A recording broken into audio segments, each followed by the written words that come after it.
In the UK, there are around 115,000 mailboxes, with some of them placed in questionable locations. Look here, we're on a deserted stretch of Caithness Moorhead, and here, just smack dab in the middle of nowhere, between the quarry and some moorland, stands a solitary mailbox. It was local teacher Chris Aitken who stumbled upon this oddity near Worth Hill, close to John O'Groats. Now, John O'Groats is a tiny village 2.5 miles northeast of Canisbay, in the historic county of Caithness, Scotland.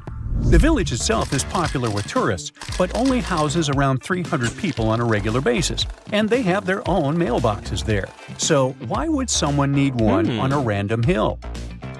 When Chris shared a photo online, someone chimed in with a theory. A while back, an entrepreneur was selling tiny parcels of land near Campster, claiming buyers became lairds with their little plots. Could this mailbox be related to that? Now, the box, proudly labeled Laird of John O'Groats, features the name Thorsten Sommer and an address in Germany. There's a PIN number on the front, but when Chris opened it, all he found was a website link.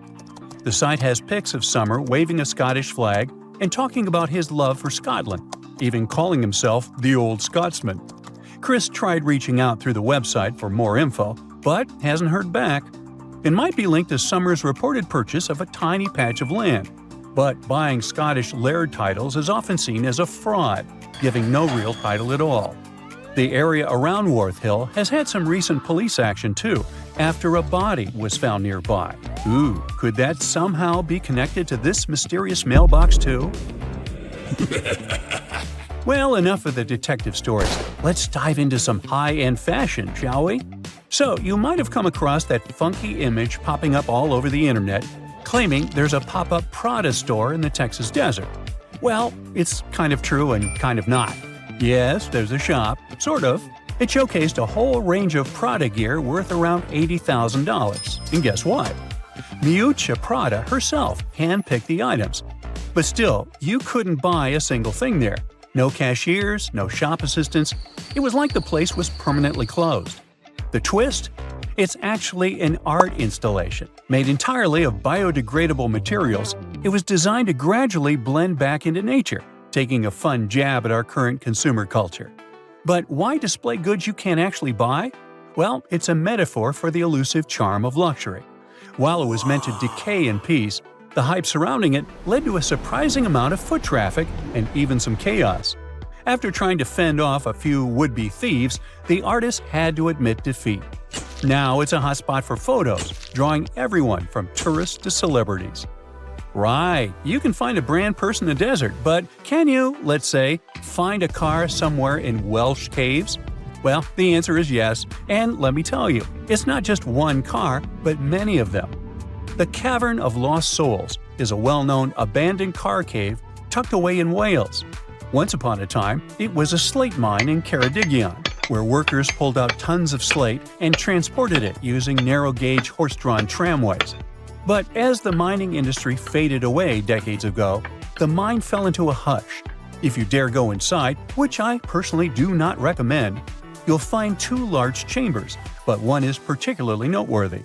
The main chamber plunges around 65 feet deep and is mostly underwater, with just a small opening above.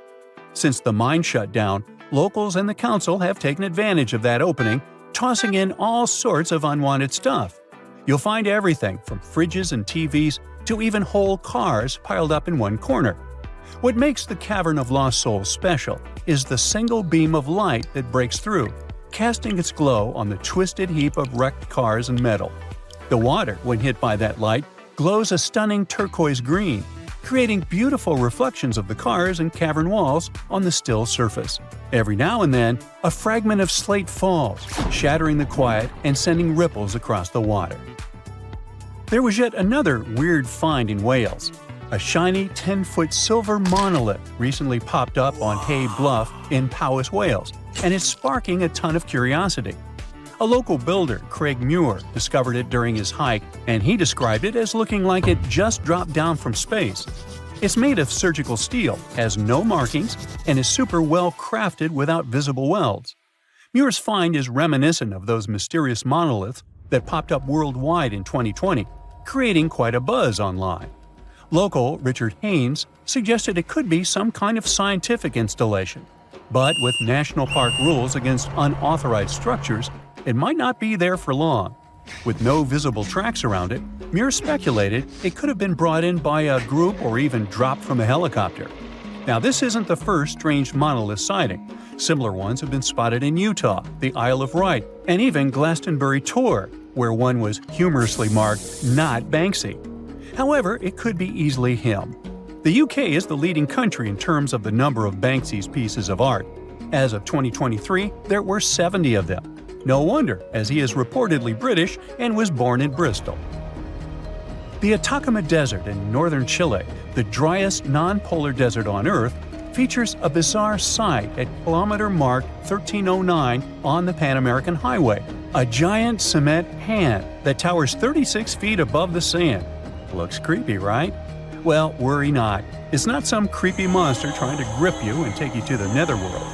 It's not an ancient relic from a lost civilization either. A professional sculptor created this quirky landmark back in 1992.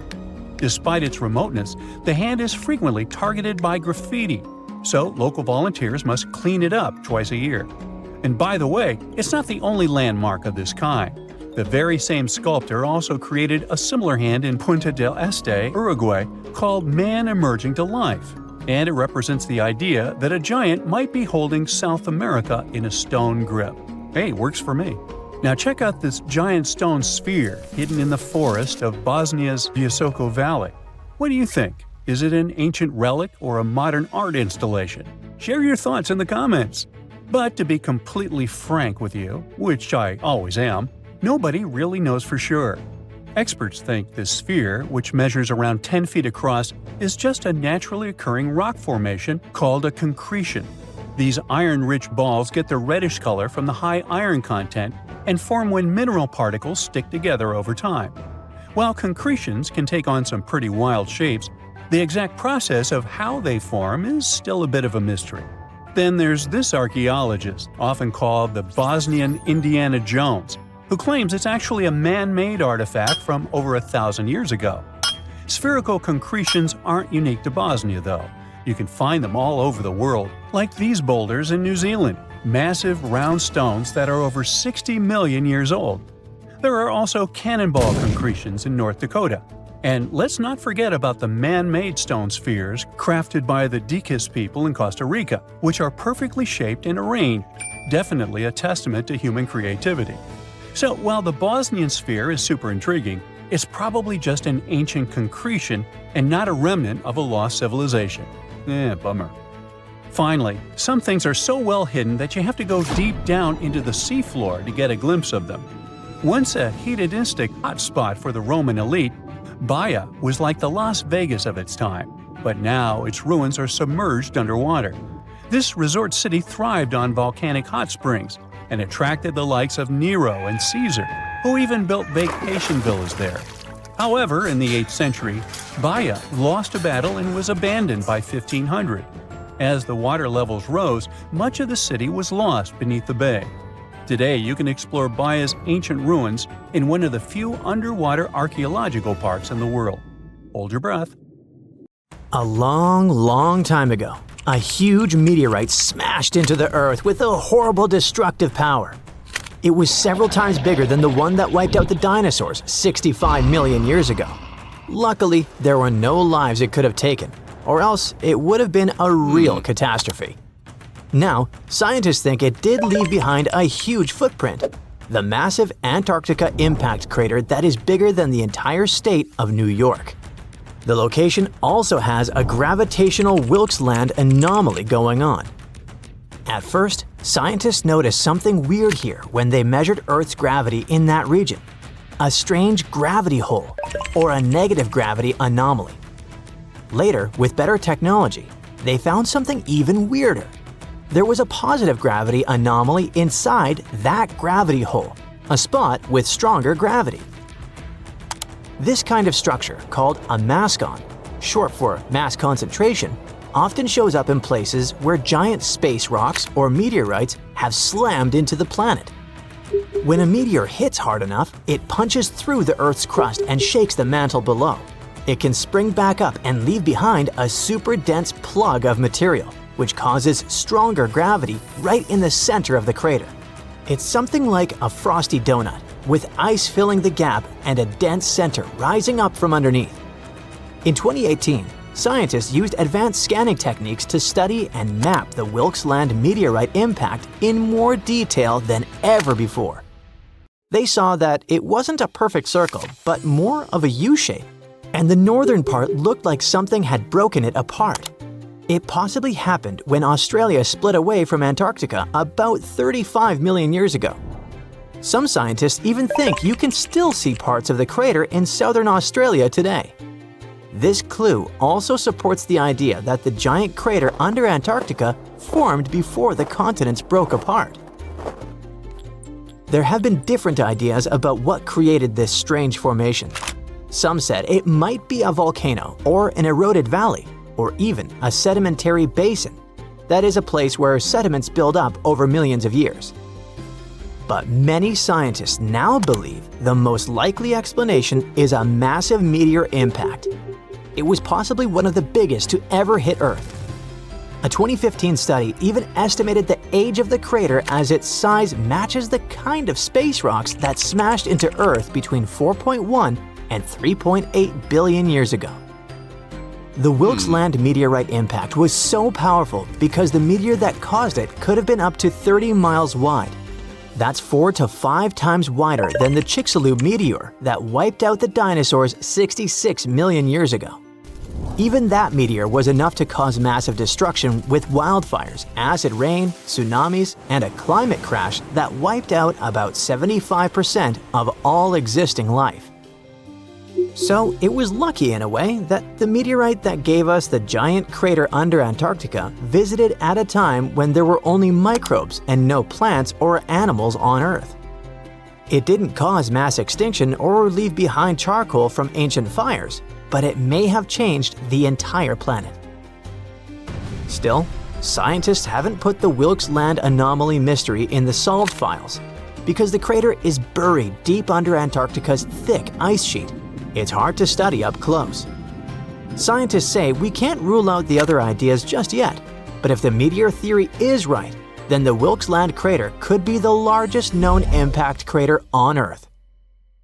So far, this title belongs to another contestant, the Vredefort crater in South Africa. Right now, the crater is around 99 miles wide, which is huge. But it's not as wide as the Chicxulub crater in Mexico, which is about 112 miles wide. But the Vredefort crater used to be way bigger, around 155 to 174 miles wide, before time and erosion wore it down. That means even though the Chicxulub impact was striking, the Vredefort impact was likely even more powerful, the biggest one we know of that hit Earth. According to the latest study, that asteroid was 12.4 to 15.5 miles wide and might have hit Earth at a speed of 45,000 to 56,000 miles per hour. It's important for science because knowing the real size of this impact helps us build better models to understand Earth's geology and how giant impacts shape planets, even beyond Earth. Measuring ancient craters is really tricky. Over 2 billion years, erosion wears away the edges and newer rocks form over the crater. That's what happened to Vredefort. Now, only small bits of the original crater rim are visible, and the rest is hidden under newer rock. To figure out its true size, scientists studied minerals like quartz and zircon found around the crater. These minerals still have fractures and shock patterns that show us how powerful the blast was. Wilkes Land anomaly isn't the only case on our planet where gravity is acting weirdly. For over 40 years, scientists were trying to solve a strange mystery in Canada. Parts of the country, especially around Hudson Bay, seem to have less gravity than the rest of the world. That means if you stepped on a scale there, you'd weigh just a tiny bit less than usual. Researchers first discovered this weird difference in the 1960s when they were mapping Earth's gravity. Gravity is linked to mass. The more mass there is, the stronger the gravity.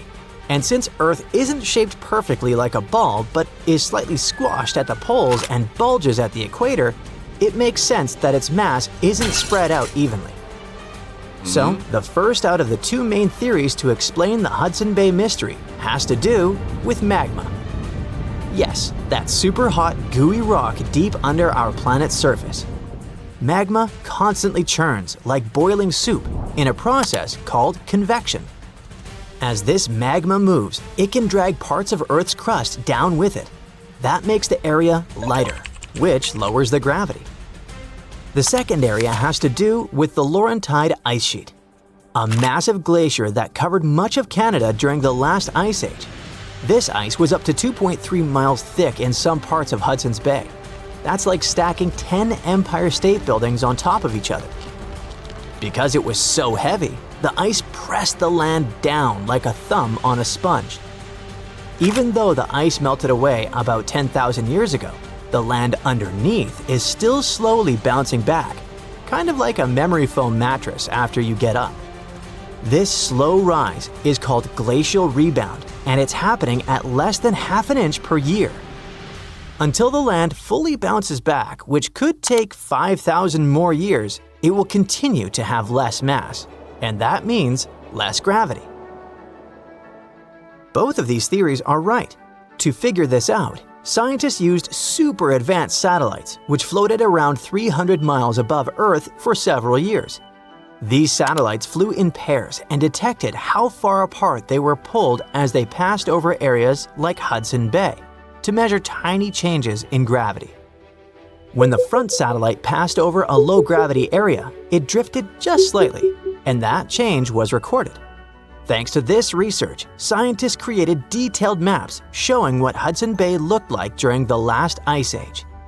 They discovered two huge bulges on the west and east sides, where the ice was thickest. And those spots have the weakest gravity today. The effects of this are still visible, and while sea levels are rising in most parts of the world, the land around Hudson Bay is rising so fast that sea levels there are actually dropping. Solving mysteries like this or the Antarctica impact crater anomaly gives scientists amazing insights into the past of our planet. And by understanding how past changes in temperature and geology affected Earth, scientists can predict how today's human activity can impact our future. In 1994, the Sherman family bought a small ranch in the state of Utah, 150 miles southeast of Salt Lake City. A spacious house, beautiful nature, a starry sky. One night, Terry Sherman heard a strange noise coming from the outside.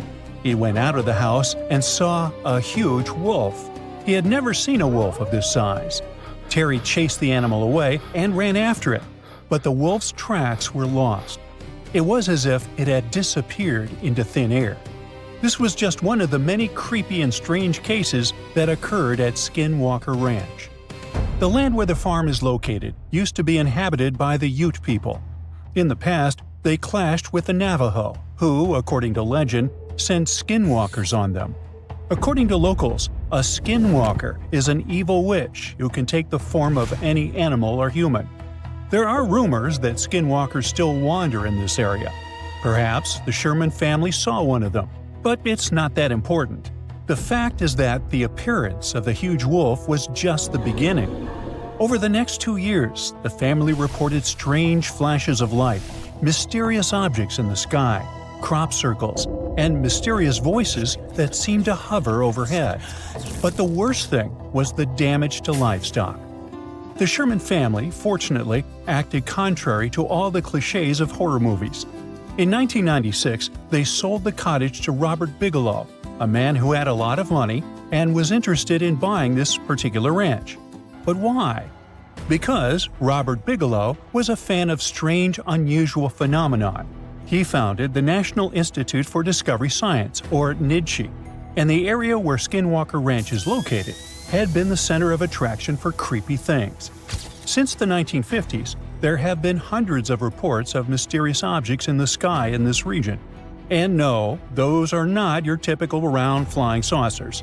People talked about different bright lights that took the form of doorways or portals. So Robert Bigelow and his NIDSHI reported on glowing figures and animal diseases. But over the years of research, they could not provide any reliable evidence of the existence of something extraordinary. People saw all those strange phenomena, but their equipment didn't catch anything. So it all looked like a big hoax. But in 2016, something interesting happened.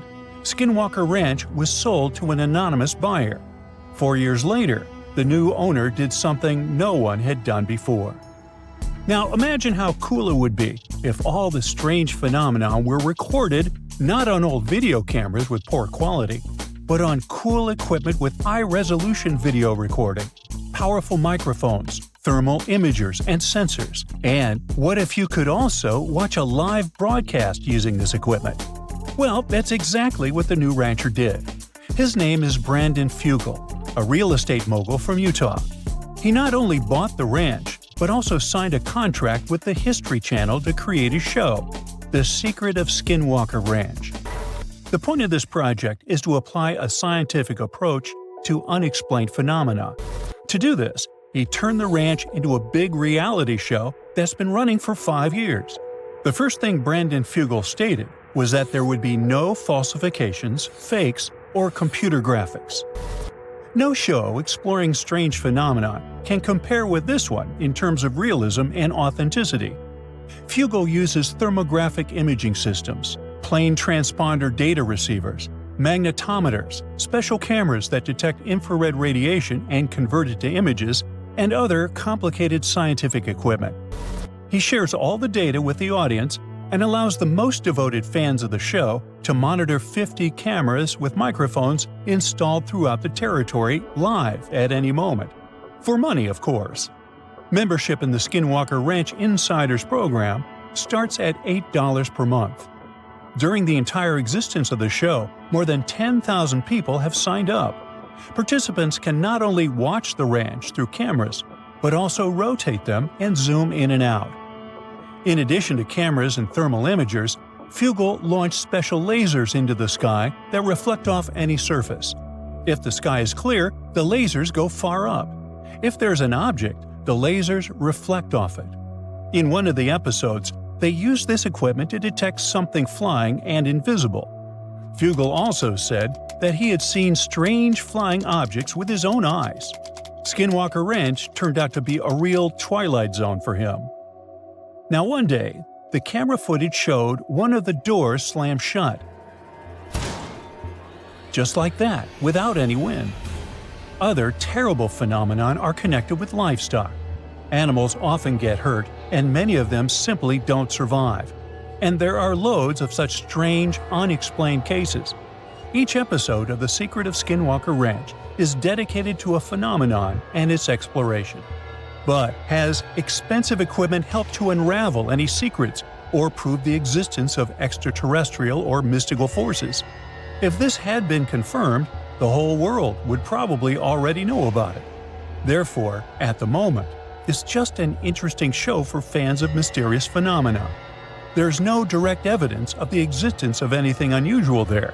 But at the same time, there's no explanation for many creepy things. The show offers a huge scope for speculation and research.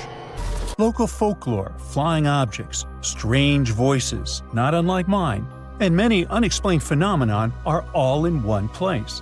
If all these stories are true, why are they happening exactly in this area? There are a lot of theories, but let's look at a few of the most popular ones.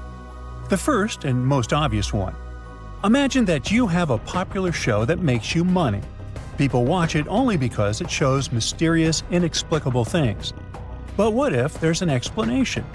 In this case, the popularity of the show will drop and you'll lose money. It's logical, but why would a real estate mogul with a fortune of several $billion deceive people? Besides, if you watch some episodes, you'll see that Fugel is truly passionate about this project. One of the most popular theories is about visitors from other planets. After all, we have glowing flying objects, bright lights in the sky, electrical interferences, and the ability to elude camera lenses. Also, some believe that an unknown object is hidden in the mountain, located next to the ranch. What if it's a spaceship that crashed there millions of years ago and was swallowed by the mountain? It may be emitting bizarre radiation that drives animals crazy and causes hallucinations in humans. A popular but a rather banal version. Let's move on. The next theory is similar to the previous one, but instead of guests from another planet, it speaks about guests from another dimension. Ooh. Meet the multiverse version. Some unknown creatures from another reality come here, explore this ranch, and leave. This theory explains why some flying objects in the sky look like portals. Those portals may cause malfunctions in electrical appliances. There's one weak point in this theory. Why do these portals appear on the lonely ranch and nowhere else? A strange choice of travel for the residents of other dimensions. Now, the most likely theory belongs to a neuroscientist who claims that all the oddities on the ranch are connected to the geophysical force of the planet. Seismic activity, geomagnetic fields, and shifts in tectonic plates can affect some parts of the human brain responsible for hallucinations. Electromagnetic forces can also affect the stable operation of electrical appliances. So, perhaps all the oddities of this place are the result of increased seismic activity. Glowing lights, giant wolves that leave no footprints, and voices in the air can be a massive hallucination. But if this is true, why doesn't anything similar happen in other places with seismic activity? This idea leads to another theory related to electromagnetic interference. This phenomenon incapacitates batteries, drones, microphones, video cameras, and other equipment. Perhaps it affects the human brain too. But what about those poor affected animals? There are still too many unanswered questions, so stay tuned. You type Tonga cliff mystery into Google and this pops up. A rock. Yep, just a rock. At least at first glance. But it gets weird once you realize this is actually a 2-story tall boulder perched on top of a 120-foot high cliff in Tonga. And it's chilling there, at a whopping 128 feet above sea level. So, how the heck did this rock get there? First, a proper introduction. This is Makalahi, which means big rock in Tongan. This name hits the nail on the head because this baby stands at about 22 feet tall. That's taller than a giraffe standing on its tiptoes. And it weighs over 1,300 tons. And that's like stacking nearly 325 elephants on a giant scale. With those massive measurements, it makes total sense that the locals call it Makalahi. But from now on, we can also think of it as the giant tsunami rock. And to understand why, I've got to tell you the story of Makalahi in Tonga. In 2024, researchers from the University of Queensland's School of the Environment were exploring the southern side of Tongatapu Island. One day, they were chatting with a group of local farmers who mentioned a strange and massive rock sitting up on a cliff. And they were honestly pretty surprised. After all, it didn't make any sense for such a huge boulder to be located that far inland, especially since it's sitting about 656 feet away from the edge of the cliff. On top of that, it was covered in vegetation and surrounded by overgrowth, which suggests it's been sitting there for a long, long time. That's when they started asking themselves the big question: where did this rock even come from? So to figure it out, the team created a 3-dimensional model of the boulder and headed to the coast. After some careful research, they finally found the spot where the boulder could have originated. Turns out, it broke off from a cliff more than 90 feet above sea level. Alright, so they found the source, but let's take a moment to recap what we know so far. The rock originally came from a spot about 98 feet above sea level, and now it's sitting at 128 feet above sea level. That's a pretty big jump. Sure, it's not like climbing Mount Everest or anything, but come on, it's a rock. It didn't just grab some gear and climb up there by itself. That brings us back to the big question. How did this massive boulder get up there? Well, it was probably moved by a tsunami. Yep, this rock could actually be solid ancient evidence of a tsunami. You see, we're talking about Tonga, an island country in Polynesia, part of Oceania. It's made up of nearly 170 islands with about 36 of them inhabited. The country is divided into 3 main island groups: the Vava'u, Ha'api, and Tonga Tapu archipelagos. The entire region sits right at the junction of 2 major tectonic plates, the Indo-Australian plate to the west and the Pacific plate to the east. It's part of the Pacific Ring of Fire, that giant horseshoe-shaped zone that wraps around the ocean basin. And if there's one thing we know about the Ring of Fire, is that it's packed with intense geological activity. With lots of earthquakes and volcanic eruptions happening all the time, and those events can absolutely trigger catastrophic tsunamis. Tonga is no exception. According to Dr. Annie Lau, a coastal geomorphologist who took part in the study, Tonga has a long history of tsunamis for exactly that reason. Take the tsunami that hit the country at the beginning of 2022, for example. That catastrophic event produced waves as high as 66 feet, with water pushing nearly 0.62 miles inland. It was so powerful that, tragically, it claimed the lives of at least 6 people, and it was actually triggered by a volcanic eruption. So yeah, tsunamis are pretty common in Tonga, thanks to all that magma and tectonic activity constantly happening beneath the surface. And a massive, powerful wave is likely what carried Makalahi up onto the cliff. According to the study, this event may have happened around 7,000 years ago. That's even older than the first human settlement in Tonga, which is believed to have occurred roughly 3,000 years ago. Interestingly, that estimated timeline lines up with evidence of a massive tsunami that hit New Zealand's North Island, around 1,300 miles southwest of Tonga. The researchers had a theory. Now all they had to do was run the numbers to see if it was actually possible. So they measured the boulder's size and weight, then used that data to model how big a wave would have to be to push such a massive rock that far inland.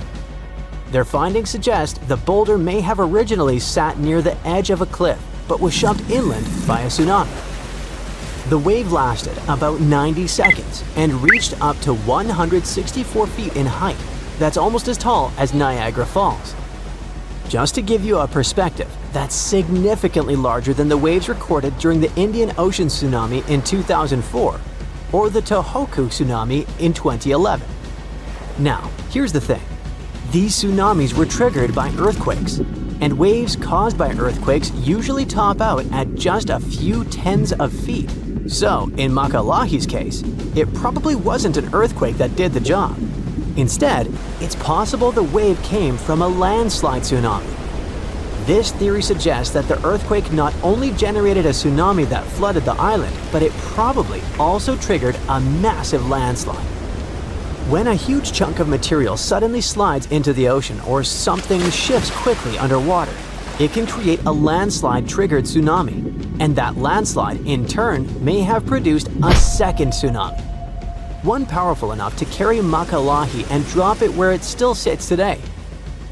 Now, while science may have found a likely explanation for how the rock got to such a strange location, many locals will probably continue to pass down the traditional stories tied to rocks like this one. According to Polynesian mythology, coastal boulders like Makalahi were placed by the legendary hero Maui. In some legends, Maui used a giant boulder and a magical rope made from the hair of the deity Hina to anchor the sun and slow it down. Another story is known as the Maui Throwing Stones. It refers to a group of 8 coral limestone boulders located in the village of Havelukilu on Tonga Tapu. The myth mentions that these massive stones were thrown to Havelukilu by Maui from the neighboring island of Eua. The story goes that Maui was annoyed by a rooster that woke him up every morning, so he picked up stones and hurled them at the bird. And that's how the rocks from Eua ended up in Tonga Tapu. Now here's the interesting part. The term white chicken in Tongan also means foaming waves, so some believe this story may actually be a metaphor for a tsunami. Even though these myths don't mention Makalahi directly, they show how important rocks like these are to local people. Now, we can say that this archaeological evidence is not only important for culture, but also for science. The recent study gives us some fascinating theories about how the rock ended up so high up and so far inland. But researchers still need to find what's called a landslide scar to prove their point and fully solve the Tonga cliff mystery. Follow-up research is crucial because it will help us to uncover what triggers these kinds of events and how often that might happen. And who knows? One day we might come across new cases of giant rocks moved by giant tsunamis, each one carrying its own story from the deep. Scientists found a new statue on Easter Island inside the crater of an old volcano. They were sure they already cataloged all the moai. That's what they call those famous stone giants. But this discovery changes what we know about them. First of all, the moai were rarely alone, so we may hear about more of them in the same area. Second, it's the first moai found at the bottom of a lake. Scientists were working on a project to restore the marshland in the volcano's crater when they stumbled upon the statue. The lake that was here began to dry up in 2018. For at least 200 or 300 years, it was almost 10 feet deep, so it would be impossible for humans to build or put a statue on the bottom. Scientists think the moai are over 500 years old. It's possible that the Rapa Nui people who built them probably brought the statue here when the lake was dry in the past. The new find turned out to be slightly over 5 feet tall, which is smaller than the other statues on the island. It's a full-bodied one with recognizable features. Researchers also plan to do radiocarbon dating to find out the exact age of the statue. They don't plan to remove it from where it was found because the oldest members of the Rapa Nui community want it to stay where it is. Moai statues kept scientists puzzled for centuries. They knew that they were built as a dedication to the island's chiefs, but no one could figure out why they chose these various locations for the statues.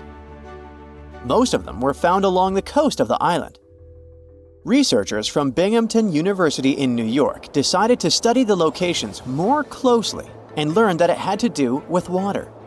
Easter Island has porous volcanic soil that absorbs rain easily, so there aren't enough streams or rivers and too little fresh water. Hundreds of years ago, the island's people relied on groundwater discharge to get drinking water. The water stored deep underground in rock or soil layers, called aquifers, reach a point where it flows up to the surface. When this underground water emerges near the coast, it mixes with the salty seawater, but the salt level remains low enough that the water is safe to drink. The islanders used to collect this water directly from the spots where it flowed out. And it looks like that's why they built the moai along the coast, right near their most important water source. The main bodies of most of the statues were made of volcanic tuff from a local quarry in what used to be a volcano. This material is easy to carve, but not so easy to transport. That's probably why researchers found over 300 unfinished moai back in the quarry. The rest of them stand in various locations, facing the villages. It looks like the statues were carved lying on their backs. Then, their sculptors detached them from the rock, moved them downslope, and set them in a vertical position to finish the work. When it was done, it was time to move the statue to its platform. And we're talking about moving statues that weighed around half as much as a single-story, unfurnished house without a car or any modern equipment for 3 miles. The locals must have invented some original transportation method. Scientists tried to recreate it and pulled moai replicas on wooden sleds. They thought someone would have used palm trees for that purpose, but this theory has been debunked. The most successful experiment so far was wielding ropes to rock the statue down the road in a standing position. This sounds legit, because the local Rapa Nui legends mention that the moai walked from the quarry. And of course, they needed a good road to get there. In the early 20th century, researchers Catherine Rutledge found an 800-year-old road network on the island. It was a bunch of pathways around 15 feet wide going from the quarry. She thought that those roads were ceremonial and not built just for the statues. She wasn't a famous scientist back then, so others mostly ignored the theory. Several decades later, famous Norwegian adventurer and archaeologist Thor Heyerdahl published his theory. He mentioned that the roads were there exclusively to transport the moai, and some of the statues were dropped along the way for some reason. But in 2010, researchers found that the statues reached their final destinations because they were all set on hidden platforms. The road floor was U-shaped, so pulling massive statues along them wouldn't be easy. You can still find roughly 15 miles of these roads on the island and see them from satellite images. Scientists used to believe that the Rapa Nui people made Easter Island unlivable and ruined their own civilization. But a new study that used remote sensing data and machine learning says that the island's population didn't grow too big and collapse. Instead, the islanders figured out how to live in this challenging place and kept their population small and steady for hundreds of years. Researchers found amazing rock gardens as proof for this new theory. Easter Island, or Rapa Nui, is one of the most remote places on Earth where people live. It's surrounded by the Pacific Ocean. Central Chile is 2,200 miles to the east of it, and French Polynesia is 2,600 miles to the west. The island, which is 63 square miles in size, is made entirely of volcanic rock. But the volcano stopped erupting a long time ago. So, Rapa Nui's soil has lost most of the useful nutrients that lava once brought here. It's also drier than tropical islands, and its deep waters made fishing much harder for the settlers, as there's no shallow lagoons or reefs to fish in. So, the islanders came up with a smart farming method called rock gardening to survive here. They spread rocks of different sizes over the soil and planted crops like sweet potatoes and taro between the rocks. The rocks protected the plants from harsh winds and salty air and helped regulate the soil's temperature. They also slowly released minerals into the soil, so it became healthier for growing food. Some islanders still use these gardens, although they don't produce a lot of food. People in places like New Zealand, the Canary Islands, and the US Southwest have used similar techniques to grow crops in uneasy environments. While scientists are solving Easter Island mysteries, the island itself is teaching them something new about how the Earth's mantle works. For years, they thought it moved like a slow conveyor belt, carrying tectonic plates along with it. But a new study by geologists from Cuba, Colombia, and the Netherlands is challenging this idea. They used a special method called zircon dating to figure out the island's age. Zircons are tiny crystals that form when magma cools, and they have traces of uranium inside that turns into lead over time. So, the scientists measured this change to tell the age of zircons. And they were shocked when they saw that some zircons were way older than expected, around 165 million years old. The island itself is only 2.5 million years old. The scientists found that these ancient zircons came from deep inside the mantle, under the tectonic plate, by magma from earlier volcanic activity. Easter Island's volcanoes are part of a group called hotspot volcanoes, formed by hot plumes of rock rising from deep within the Earth. Normally, these plumes stay in one spot while the Earth's crust moves above them and creates a chain of islands, like Hawaii. But the discovery of ancient zircons on a younger island shows there's more going on deep underground than we thought. Research showed that 165 million years ago, a giant volcanic plateau existed where Easter Island is now. But 110 million years ago, it sank under Antarctica because of tectonic subduction. Ancient zircon minerals stayed put and didn't travel away with the mantle conveyor belt. So, it looks like the mantle near hotspot plumes doesn't flow as much as scientists used to think. It stays still. This new idea could lead to big changes in how we understand plate tectonics and how the Earth's inside moves over time. In 1969, two brothers went fishing on the Alta Maha River in the Clark's Bluff area. They cast their fishing rods, ready to wait for some fish to bite their bait, but at that moment, they saw something strange. At first, they thought it was a sturgeon, but then they saw that the length of this sturgeon was about 13 feet, almost as tall as two basketball players. Of course, such a size didn't frighten the brothers because some species of sturgeon can reach a length of 24 feet, which is about 3.5 basketball players. Something else surprised them. The face of this creature resembled that of an alligator. The tail was horizontal. It had a triangular crest along its upper body and sharp metal-colored teeth protruding from its mouth. A creature that looked like a dinosaur was quite an unusual phenomenon for the time when Steven Spielberg was an aspiring young director and didn't even think about creating Jurassic Park. So, on that day in 1969, two brothers saw something elusive, like Bigfoot or the Loch Ness Monster. They saw a creature that had been the subject of stories for centuries, a creature that is being searched for even today. They met Alta Maha. This is a famous and narrow circles monster that lives near the mouth of the Alta Maha River in southeastern Georgia. People from the Lower Muskogee Creek tribe talked about it long before the British colonization. In ancient times, there were legends about a snake-like lizard that bellowed and hissed. So this monster has already been elusive for several centuries. But do you know what distinguishes Alta Maha from Nessie, Chupacabra, and others? Yes, there are no bad quality photos or videos of Alta Maha, but there's a huge amount of evidence from different periods.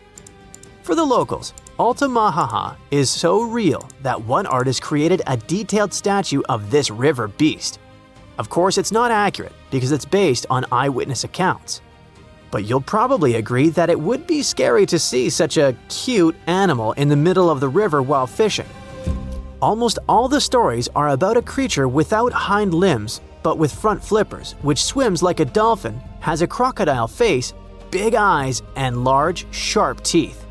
It's gray or green with a whitish-yellow belly and a bony crest on its crown. And most interestingly, people have seen this creature in different sizes.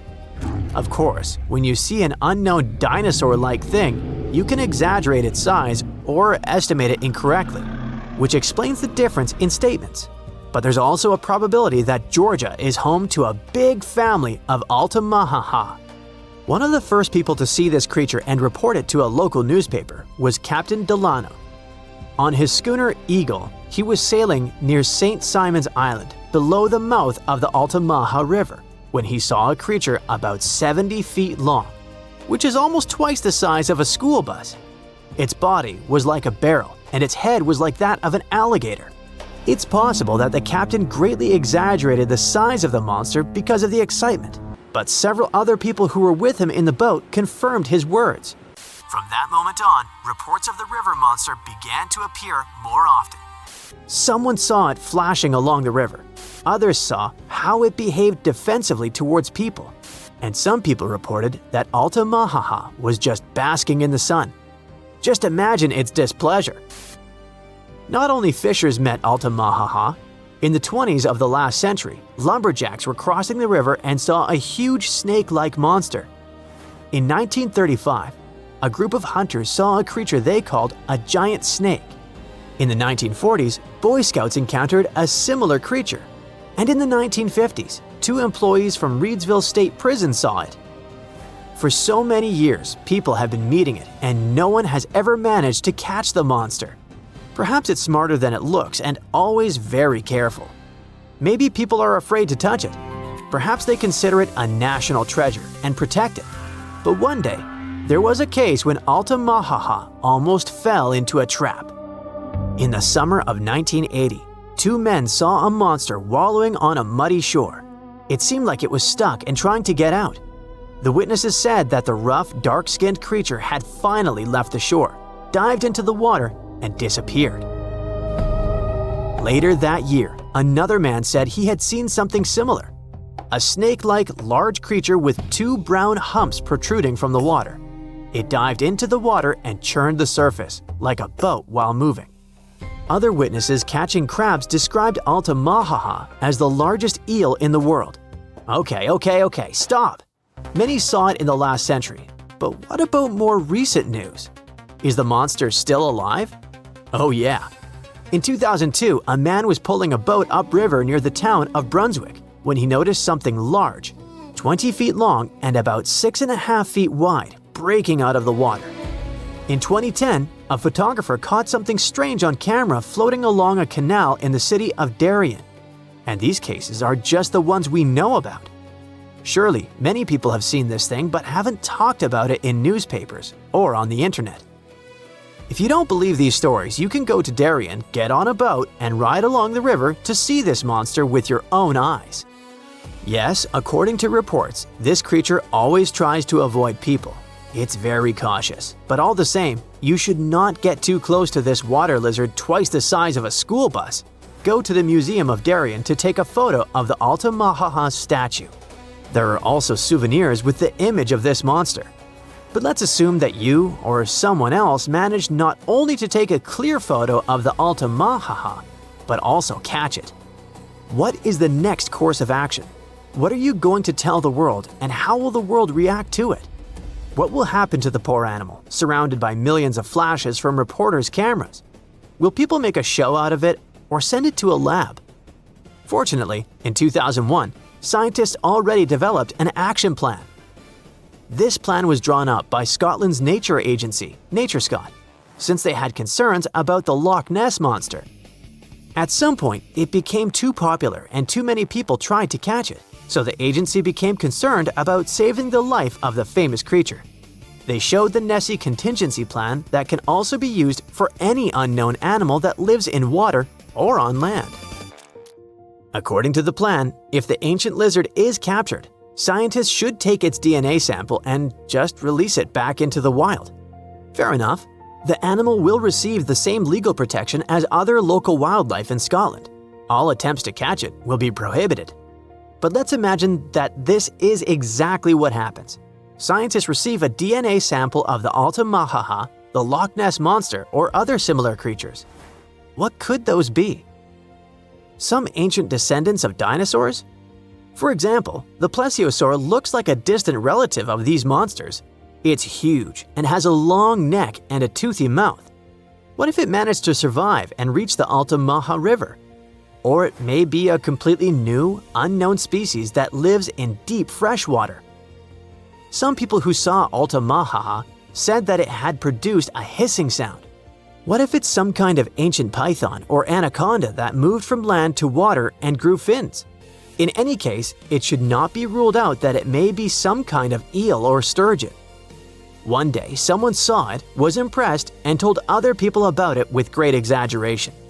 Everyone believed it and started spreading the story. What do you think? Ooh, lava explosions, dramatic collapses, entire waterfall disappearing. Hey, what's going on? Well, iconic landmarks disappear for all sorts of reasons. Guaira Falls, for example, used to be one of the loudest, most powerful waterfalls on the planet, more than 3 times the volume of Niagara Falls in New York. It was located on the border between Brazil and Paraguay and had this insane flow of 3.5 million gallons of water per second. But in the 1970s, the authorities of both countries decided to build the Itaipu Dam, which now supplies a large amount of electricity to Brazil. Renewable energy is great, but it became possible at the cost of one of Earth's greatest natural wonders. The Guaira Falls became covered by the rising water from the reservoir and disappeared for good. Hundreds of people gathered to say their goodbyes and held a proper local ritual of remembrance for the deceased in the memory of the falls. So next up, we have a Game of Thrones favorite, the Azure Window in Malta. This gorgeous limestone jutted out into the Mediterranean as early as the 19th century. It was born thanks to the sea erosion of a limestone cliff face. Between the 1980s and the 2000s, parts of the top slab of the arch already collapsed, and fishers wouldn't come close to it in their boats. But it didn't stop the tourists, who would still walk across the top, even though everyone knew the arch was eroding fast. In March 2017, during a heavy storm, the whole thing collapsed into the sea. Just like that, a 92-foot masterpiece of nature crumbled in seconds. Now, no one was hurt, but the island of Gozo lost its most famous landmark forever. Now, only underwater divers can admire the ruins. Our next destination, the pink and white terraces of New Zealand, were natural staircases that formed thanks to mineral-rich water pouring down volcanic rock. Once the water hit the cooler air, those minerals hardened really fast, kind of like how sugar turns into rock candy when it cools. That same process is still happening today in places like Yellowstone, with all those steaming geysers and colorful but deadly hot pools. At the White Terraces, boiling hot water full of silica bubbled out of a crater about 100 feet above a lake. It flowed down over around 50 huge curved steps. Across the lake, the pink terraces were a little smaller, but still amazing. Their colors probably came from different minerals in the water or even tiny microbes living there that added some flair. You could soak in the terraces like hot tubs, but make it 19th century and magical. Then, in 1886, Mount Tarawea erupted. Ash, lava, earthquakes, and the terraces vanished, either buried under layers of ash or sunk to the bottom of Lake Rotomahana. Yeah, I got that right. Meanwhile, for over a century, people thought they were gone forever. But in 2011, someone said they found parts of the terraces under the lake. So, maybe they're not entirely gone, but just hiding. Peekaboo. If you've seen The Beach with Leonardo DiCaprio, you definitely know this place, Maya Bay on Pipilay Island in Thailand. After that movie dropped in 2000, the place went viral. Before viral was even a thing. Soon, thousands of tourists arrived every day with speedboats, sunscreen, plastic trash, all that sort of stuff which wrecked the coral reef. And in 2018, Thai authorities decided it was time to shut the bay down. After a 4-year recovery, Maya Bay reopened in 2022, but with big-time restrictions. Boats can't come directly in, swimming is limited, and the number of tourists is capped daily. Plus, they now close the idyllic location during the less popular rainy season to let the natural resources and ecosystems recover. So yeah, it's technically back, but the wild original version of Maya Bay is gone for good. Meanwhile, once upon a time, there was a giant cliff face in New Hampshire, which looked exactly like an old man's profile.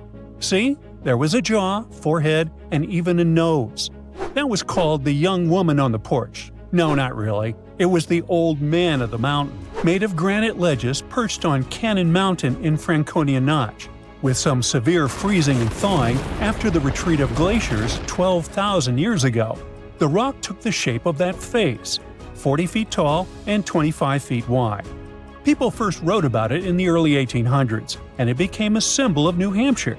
It even appears on license plates and the state quarter. But even with all that public love and many attempts to patch the cracks with steel rods, cement, and chains, the face couldn't last forever. Sometime between midnight and 2 a.m. on May 3, 2003, it collapsed and was gone forever. A geologic facelift, I would call it. Today, you can visit Profiler Plaza and see the recreation of the profile on the cliff across from Profile Lake. Now, the most isolated tree in the world stood alone in the middle of the Sahara Desert in Niger. The tree of Tenere was literally the only tree for 250 miles in any direction. For centuries, nomads used it as a natural compass that helped them cross the harsh desert. Its roots stretched unbelievably deep to reach underground water, and it was staying alive in a place where nothing else could grow. The lonely tree survived desert heat, wind, and droughts for centuries, until a truck driver knocked it down in 1973. Yep, the dunderhead managed to hit the only standing thing in the middle of nothing. Perhaps the driver thought the tree was jaywalking or something. Anyway, you can now see some twisted remains of the tree in a museum, and a metal sculpture stands in its original place. Now, another tree, this time not lonely at all, stood as tall as a 23-story building in Yosemite National Park. You see, at the end of the 19th century, two men managed to cut a tunnel right through the 26-foot base of this giant sequoia. It was all part of a campaign to promote automobile tourism and bring more visitors to the park. And it worked! The Wawona Tunnel Tree became a real tourist magnet. I mean, who wouldn't want to have their photo taken in a car driving through a big tree? But sadly, this beauty fell in 1969 under a heavy load of snow. It was around 2,300 years old at that time. You can still see it in the same spot where it fell. Look up the fallen tunnel tree. Now for a change, let's take a look at a couple of human-made landmarks. New York's current Penn Station does its job pretty well, but the original one was 10 leagues above it when it came to beauty. Built in the fancy Beaux Arts style, it had massive domes, tall archways, and elegant columns. It used to welcome over 100 million travelers every year, especially in its heyday during the mid-1940s. But things changed. By the late 1950s, people were flying more and driving on the brand-new interstate highways, rather than by train. Then, in 1962, the city decided to build a new Penn Plaza and the Madison Square Garden Arena. Just 1 year later, they tore down the original Penn Station so they could squeeze a smaller version underground. The New York Times called it, quote, a monumental act of vandalism against one of the greatest landmarks of that elegant Roman-inspired era. Now, back on the Pacific coast, the Sutro Baths opened in San Francisco in 1896. It was a 3-acre glass building packed with 7 different swimming pools, all with different temperatures. It had springboards, high dives, water slides, and even trapezes dangling over the water. And it could handle serious crowds, up to 10,000 people at once. There was also a natural history museum with Egyptian mummies and a sculpture gallery filled with artifacts from Mexico and China. It was definitely a one-of-a-kind playground, but there was also one major problem. It cost a fortune to run. Even during the Great Depression, when the owners turned the pools into ice skating rinks to try to stay afloat, the place still didn't make enough money. The baths finally shut down in 1964, and 2 years later, a fire burned it to the ground. Oh well. There's something curious about Scotland when seen from above. An almost perfectly straight line cuts right across the country from coast to coast. You might have never noticed, but that giant scar has existed for hundreds of millions of years. And right along its path lies one of Earth's biggest mysteries, the Loch Ness Monster. Meet the Great Glen Fault. Just like other major fault zones around the world, it was born because of the movement of Earth's tectonic plates. So let's go back in time, like 430 million years ago. At that point, a massive geological drama was going on called the Caledonian Orogeny. Now, orogeny is just a fancy scientific word for how mountains are formed. So this whole region looked totally different back then. There were these 3 ancient continents called Laurentia, Baltica, and Avalonia. Think of them like, giant puzzle pieces slowly floating around on Earth's surface. Over millions of years, these enormous chunks of land drifted and eventually smashed into each other. When they collided, the edges of the continents crumpled and folded, kind of like a piece of paper bunching up when you push it from both sides. But some scientists believe the continents didn't just crash straight into each other. Instead, they started sliding sideways past one another. Imagine pressing your fingertips together and rubbing your hands back and forth. That sideways motion is what scientists call a strike-slip fault. What I mean is, these massive blocks of rock move side to side rather than up and down. So, bit by bit, the land on either side of the fault kept inching past each other, shifting by several miles over geologic time. During the late Cretaceous to early Tertiary, which happened roughly 66 million years ago, the region shifted once again. This time, scientists believe the land's displacement was about 64 miles. Then, the ice ages came along. Rivers and glaciers found that giant crack in the Earth and dug it out even more, making it deeper and wider. That's how they carved out the lakes that follow the fault's path.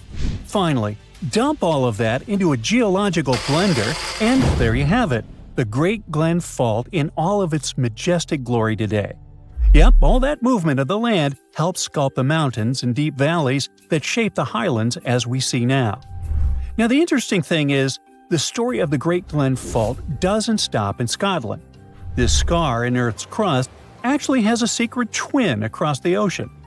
The fault probably continues on the other side of the North Atlantic, over in North America. But over there, it's no longer one continuous crack. About 200 million years ago, Earth decided to shake things up. That's when the Mid-Atlantic Ridge began forming, basically a giant underwater mountain range that started pushing the continents apart and broke the original fault. So now, the North American side of the Great Glen Fault shows up as what is now called the Cabot Fault, also known as the Long Range Fault. It slices through the length of northwestern Newfoundland in Canada and even stretches out into the Gulf of St. Lawrence. Meanwhile, back in Scotland, the fault lines up perfectly with the Great Glen, a valley about 62 miles long, stretching from Inverness in the northeast all the way to Fort William. And it's filled with gorgeous lochs. One of the largest and most famous of these lochs, of course, is Loch Ness. Yes, I'm talking about the Loch Ness, that mysterious stretch of water that's said to be home to the Loch Ness Monster. You know, the legendary creature with the long neck that likes to poke out of the water every now and then, and that sends shivers down the spines of anyone lucky or unlucky enough to catch a glimpse. At least, that's what people say.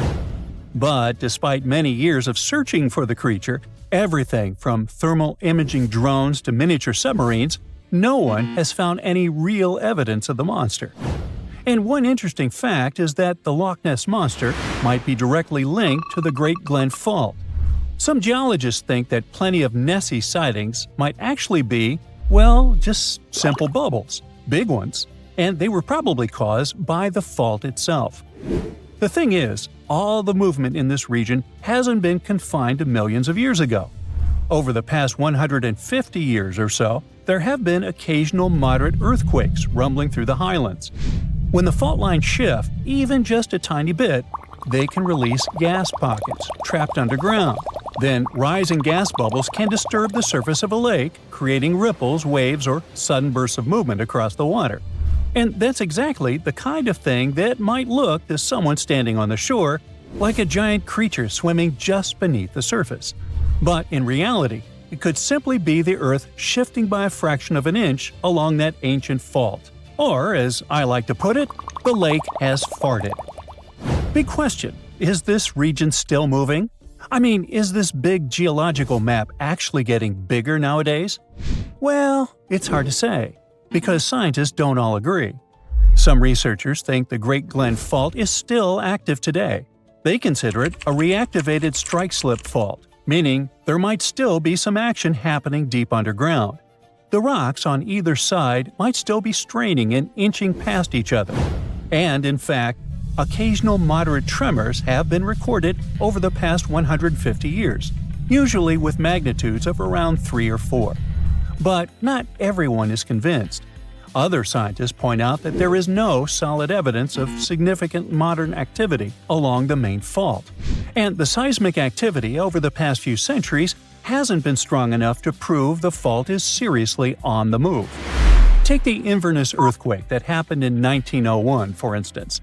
To this day, it's considered one of the strongest that ever happened in Scotland. People felt it all across the country, and the earthquake damaged several buildings in Inverness. The situation was so intense that it gave the feeling of, oh boy, this crack is definitely growing. But the specialists aren't so convinced. Some believe it likely happened on a secondary fault connected to the Great Glen Fault, but not directly on the main fault itself. So, once again, it's hard to say for sure whether the Great Glen Fault is still actively moving today. Despite all the different studies and debates over many years, there are only a few conclusions about this huge gap that everyone agrees on. The fault is unusually straight, it is super ancient, and it is extremely deep by any standards. That's not the only cool fact about Scotland's territory, though. Let's travel to the islands that lie off the northwest coast of the mainland, to the Isle of Skye. This place was once home to a wide variety of dinosaurs during the Middle Jurassic period. The thing is, finding dinosaur fossils from this time period is super rare, but the Isle of Skye is an exception. Specialists discovered that about 167 million years ago, give or take, dinosaurs were mingling on the muddy edges of a warm lagoon over there. As they gathered around this ancient watering hole, they left behind layers of overlapping footprints. Specialists first noticed these tracks in the early 1890s, but at the time, they concluded that the impressions were petrified burrows of ancient fish. But then, in 2019, a graduate student from the University of Edinburgh went there and figured, nah, these are definitely three-toed dinosaur footprints. And he was right. Over several years of fieldwork, he and his colleagues discovered more than 130 individual prints. The team believes that the tracks were left by megalosaurs. These were large dinosaurs, around 20 feet long, and they were serious meat-eaters. In fact, they sat right at the top of the local food chain during the Middle Jurassic. But at the time those footprints were made, these big boys probably weren't hunting prey. No. Their tracks show that they were just walking around, wandering in different directions, probably hanging out near the water. And this spot is so special because it gives us a rare peek into what life was like in the Jurassic period. A giant crack, more than 2,000 miles long, is splitting open across Africa. Roads, houses, even schools are getting torn apart. Now, scientists think they've finally figured out what's causing it. An enormous column of scorching hot rock called superplume, rising from deep inside the Earth. And it's slowly pushing the land apart inch by inch. This isn't a small shift, though. The continent is breaking in two, and the clue to what's going on could be hidden thousands of miles away in Hawaii. And why does the United States suddenly have a role in all of this? Hang on, we'll get there. First, it's important to know this isn't new information. Africa has been slowly splitting for about 25 million years. This is happening in a region called the East African Rift System. It stretches thousands of miles from Ethiopia down to Mozambique and is the largest active continental rift system on the planet. And by that, I mean places where the Earth's crust is being stretched and pulled apart, causing faults, earthquakes, and volcanic eruptions. Scary stuff to say the least. Back in 2018, for example, a massive crack appeared near a small town just west of Kenya's capital, Nairobi. In some spots, it was about 65 feet wide. That's almost the length of two school buses parked one after the other. The whole thing was terrifying. It happened fast and left a trail of destruction. Roads were cut off, farms torn apart. People were on edge as the ground opened up beneath their feet. And I mean that quite literally. One man watched the crack rip straight through his home. He barely had time to grab a few of his belongings before his entire house collapsed. Sounds terrifying, right? Since it happened in the East African Rift region, panic spread fast. The media was all over it, claiming it was proof that Africa is splitting apart. People standing near the crack thought, oh boy, it's already happening. And many still believe that today. But that's not actually the case. At least not with that particular crack. Because after the initial panic, videos and photos of it revealed clues that it wasn't related to tectonic plate movement. First clue, the two sides of the crack didn't match. Like trying to fit the wrong puzzle pieces together. They simply didn't line up. Second clue, the gap wasn't one continuous line. There was some kind of soiled bridges in between. All this showed it was sudden erosion. I mean, some specialists believe the crack had once been filled with volcanic ash from nearby Mount Longonot. But then the region was hit with heavy rains. When water soaked through the soil, it washed the ash away, leaving the gap exposed. Problem solved. Even after the truth came out, it was too late. This event brought the whole Africa is splitting talk back. And here's the thing. Even though that crack had nothing to do with it, make no mistake, Africa is breaking apart. That's because the continent sits between two tectonic plates, the Somali plate in the east and the Nubian plate in the west. The problem is they're moving away from each other, and as they drift apart, the gap in the East African Rift keeps getting wider. Eventually, the Somali plate could split completely from the Nubian plate, creating an entirely new landmass, something on the scale of Madagascar or even New Zealand. You don't have to worry though. This process is super slow. So slow that none of us will see it finished. Experts say the continent is moving apart by about 0.3 inches a year in some places. To give you an idea, that's less than the length of your fingernail. So we can say this split will take millions of years, which is good news for the people living there. But that doesn't mean they won't feel the effects of this slow break. In fact, they're already happening. Take Ethiopia's Afar region, for example. Back in 2005, this area showed just how unpredictable the rift can be. In a short period, 420 earthquakes hit the area, opening up a massive fissure. What usually takes centuries happened in just a few days, completely challenging what scientists thought they knew about the speed of geological changes. Back then, the crack stretched for more than 35 miles, and life around it is still far from easy. Recent earthquakes destroyed much of the local infrastructure. 37 schools were damaged, leaving 5,000 students without classrooms. And that was just one part of the damage. As the tectonic plates keep moving apart, water will eventually flood into this region, creating a brand new ocean, according to some predictions. Countries like Zambia and Uganda, which are landlocked today, could one day have a coastline. That could be great news for them, as it might open up new trade routes and completely reshape their economies. Don't get too excited though. We won't be diving into the waters of this sixth ocean anytime soon. The splitting process will take another 5 to 10 million years. But it's tough to say exactly when, since big seismic events, like earthquakes, could make it all happen faster. So here's what we know. The Somali Plate and the Nubian Plate are in the middle of a dramatic tectonic breakup, slowly moving apart. Africa is breaking in two. Earth will probably gain a new ocean because of it. But until recently, we didn't know exactly what was triggering all of this. Like, yeah, those tectonic plates are moving, but why? I mean, is this massive geological process being driven by something happening in Earth's mantle? Or could it have a much larger, deeper source? Well, scientists think they may have finally cracked the mystery. They believe the continent is breaking apart because there's a deep mantle superplume, a huge column of hot rock beneath the East African Rift system. Think of it as a massive subterranean hammer pushing upward, pressing against the crust, and slowly cracking it apart. But here's the interesting thing. Scientists reached that conclusion thanks to something that happened in a completely different part of the world, Hawaii. Under this US state, there's also a plume of super hot rock rising from deep inside the planet. It melts the crust above it, and that's what fuels Hawaii's volcanoes. As the Pacific Plate drifts over this plume, molten rock breaks through in new spots, creating volcano after volcano. Over millions of years, that's how the Hawaiian Islands were formed. This Hawaiian plume contains noble gases like helium and neon. And you know where else scientists found those same gases? That's right, beneath the East African Rift system. Bingo! That discovery backed up the theory that a superplume is driving what's happening in Africa. And we call it super because it might be massive.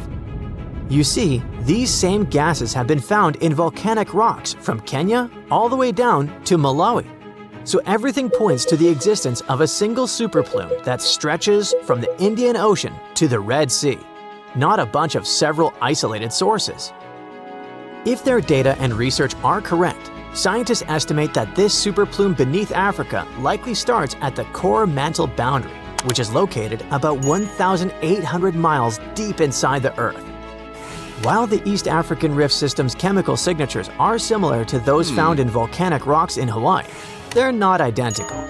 The Hawaiian plume is thought to be a narrow, rising stream of hot mantle, a bit like the movement inside a lava lamp. Africa's plume might be shaped differently, more like a large mass of hot, buoyant material rising from deep within the Earth.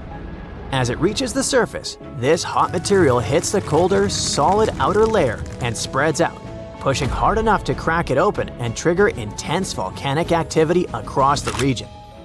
And if this theory is right, we're watching a slow but unstoppable force that will redraw Africa's map and change the continent forever.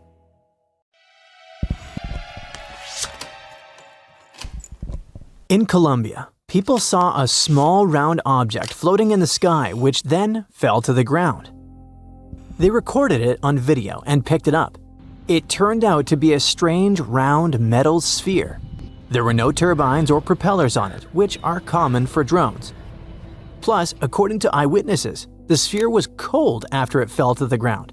It weighs only 4.5 pounds, which is twice as light as a bowling ball. But the most interesting thing is what was written on it. Unknown symbols resembling the runes and writings of ancient civilizations, like those from Mesopotamia. With the help of AI, a researcher managed to decipher the mysterious inscription, and this is what it read. The origin of birth through union and energy in the cycle of transformation, meeting point of unity, expansion, and consciousness, individual consciousness. What? It sounds too philosophical and fanatical, but what do you think? Okay, the inscription is more or less clear, but what about the composition of the sphere? What is its origin? Its design differs from standard production methods since it has no welding seams and joints. Using X-rays, scientists saw the interior of the sphere. It turned out that the sphere consisted of 3 layers and had 9 to 18 microspheres inside, depending on different sources. All of them were located around the core. Obviously, many people started to claim that this was some kind of unknown technology from another planet. How it floated and why it turned out to be cold is unknown, but let's be honest. If it was really some unknown mysterious object from space, then the whole world would already be talking about it. The sphere looks like an art object or something like that. And all these tricks with hovering as well as the encrypted message seem to be part of some kind of performance. Most internet users have the same opinion, by the way. What do you think is the point of this project? Perhaps the artist wanted to show how easy it was to make people believe in extraordinary things. Or if you read the deciphered words attentively, it looks like a philosophical message encouraging us to stop ruining the planet and claiming that progress and nature must unite. But how did it fly? Perhaps the artist or someone else drew a flying sphere on a computer and added it to the recorded video and then threw it on the ground. To be honest, the sphere from Colombia is not very surprising, unlike these small spheres that were found in a 3-billion-year-old rock. It happened in South Africa in the 80s.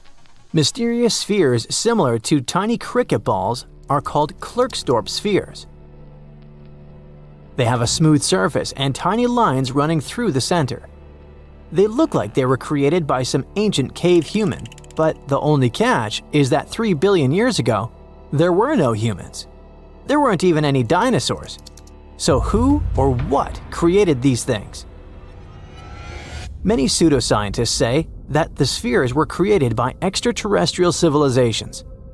An employee of the museum where they were kept even said the spheres spun on their own. How was it possible?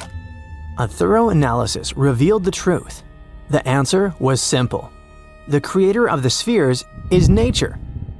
These things are called concretions and are found in various places around the world. The small balls are made up of various minerals and rocks. But how does nature create them? There's a small grain of sand inside the stone.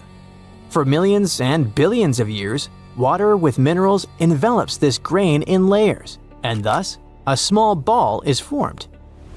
And these lines on the sphere are the traces of the stone inside which this sphere grew. But how did they roll in the museum? Very simple. Round objects can roll with the slightest push. Not far from the place where the museum is located, people mined gold. It probably caused small earthquakes, and the shaking of the ground made the spheres move. So, nothing strange here. But if these little spheres were moving and making weird loud noises, it would be pretty creepy. Fortunately, there was no such thing in the museum. But something similar happened in Jacksonville.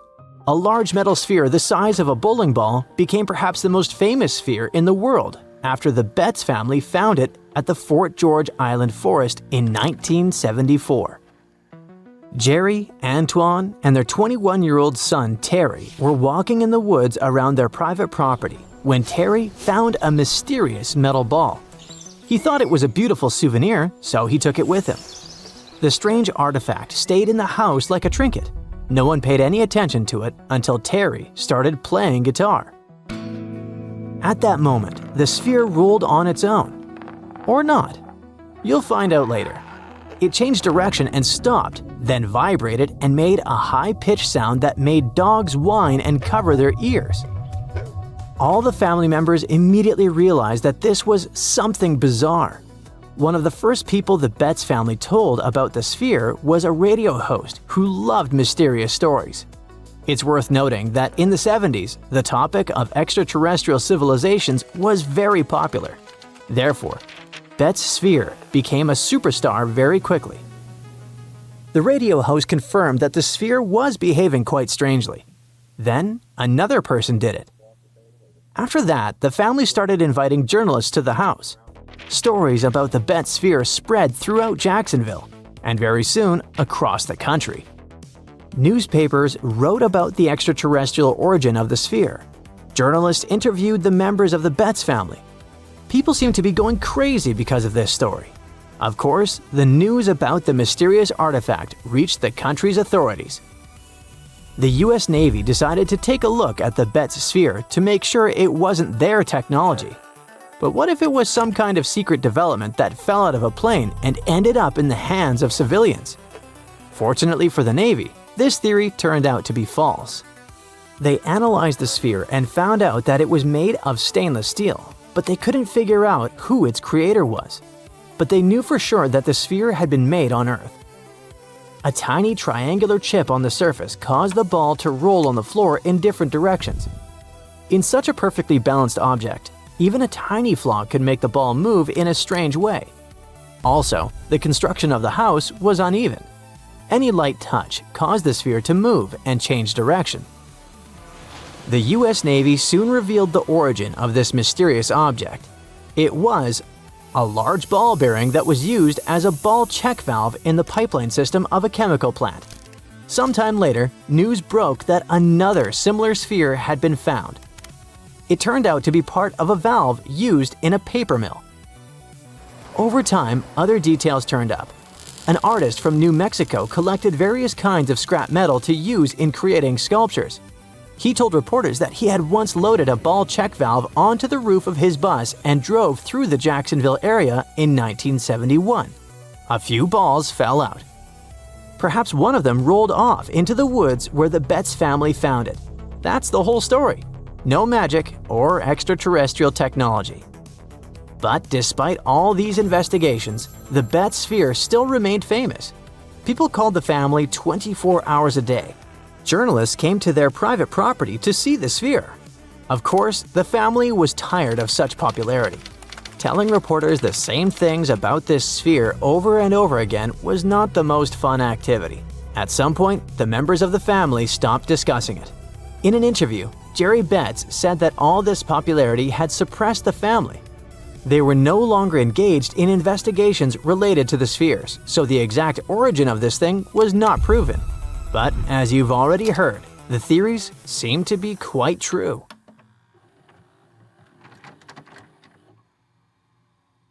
The floor is lava. Haha, just kidding. But honestly, it's kind of falling apart. You might not feel it yet, but a huge part of North America has already lost 37 miles worth of rock from its foundation. And no, this isn't about earthquakes or giant sinkholes. It's about the continent losing pieces of the very thing that keeps the ground from wobbling around like a bad carnival ride. A team of researchers has just dropped a geological bombshell. Part of North America's ground is thinning out like a very sad, very slow ice cream drip. How do they know? They basically gave Earth a high-tech full-body MRI and created 3D maps showing how rocks once considered indestructible are now melting away into the planet's guts, like an upside-down cheese pizza inside an oven. But to really understand this mess, you first have to meet my old friends, cratons. Cratons are like the roots of the continents. They're thick, tough, and ancient. We're talking billions of years old. These bad boys survived meteor impacts, supervolcanoes, and even the tectonic movement of plates. If the plates got into fistfights, for example, you can bet we would see mountain ranges being born. If they got a divorce, drifting apart from each other. then a whole new ocean would be born. All of these things leave scars on the surface of Earth, but the cratons seem to always remain unfazed, like the cockroaches of geology. And since a craton can basically get punched in the face and feel nothing, scientists always assumed these things were nearly indestructible.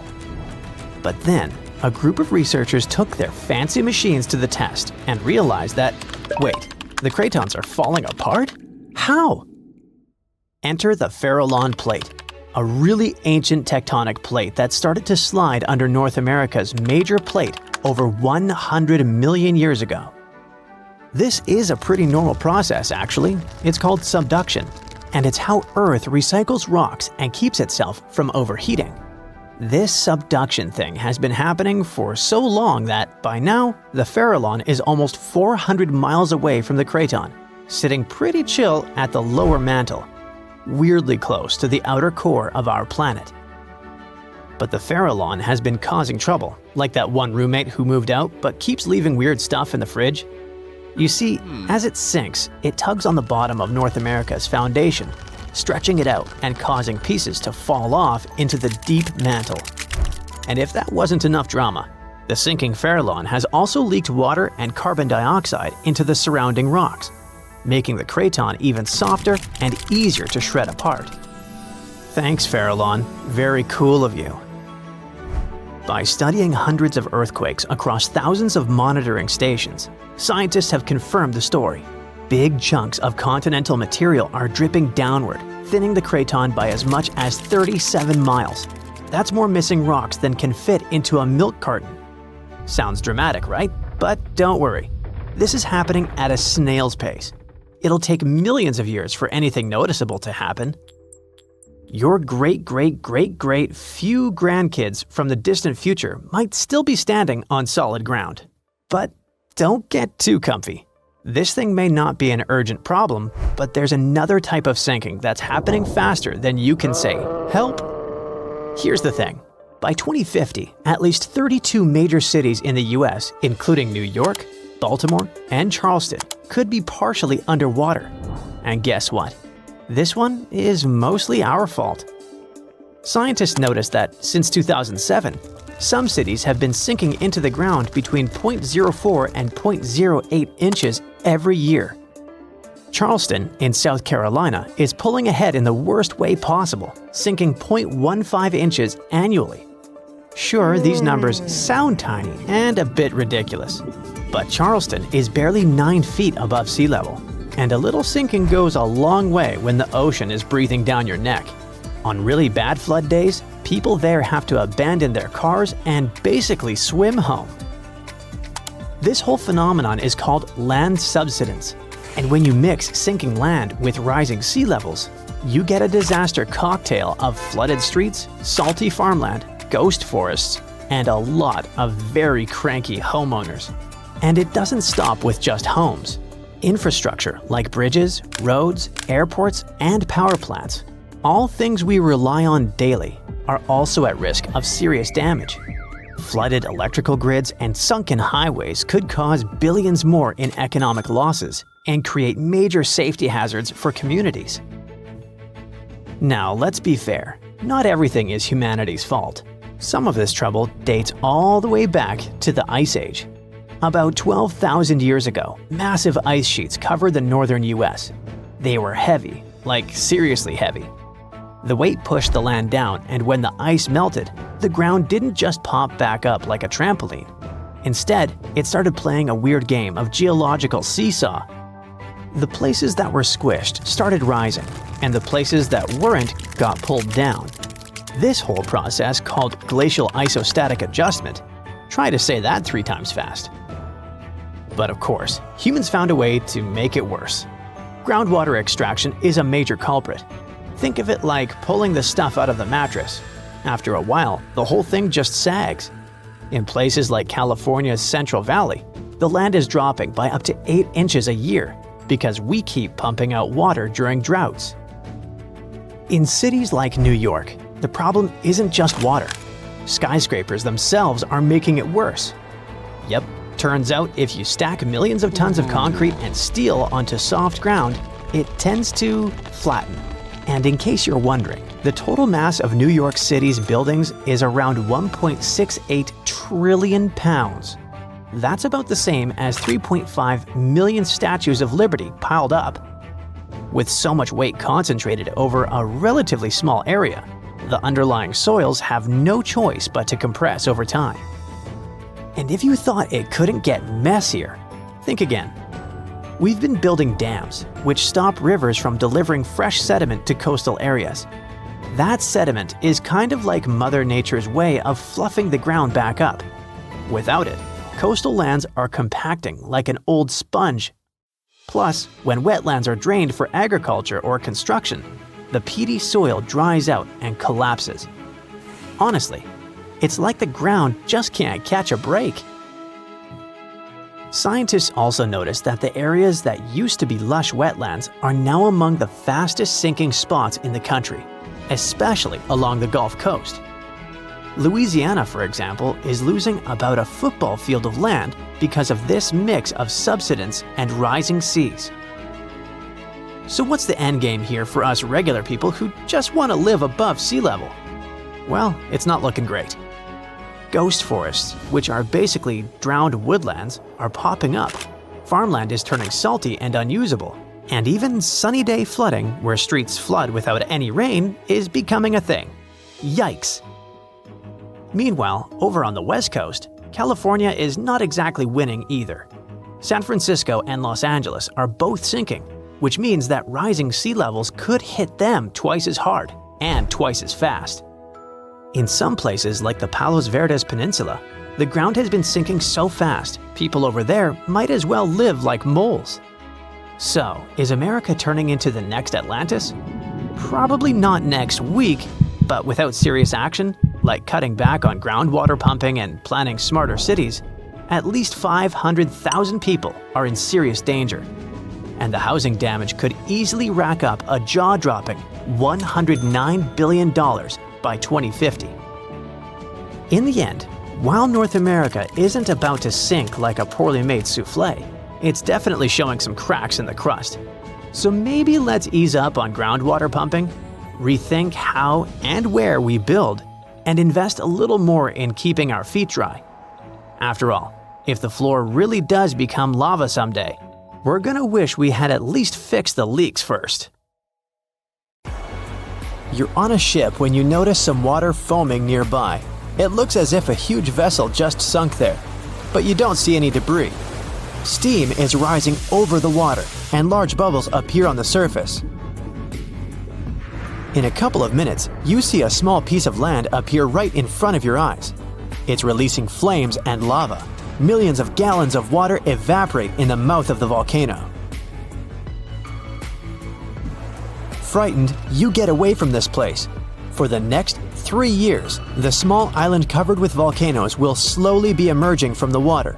Every day, it'll erupt and fill the sky with black ash.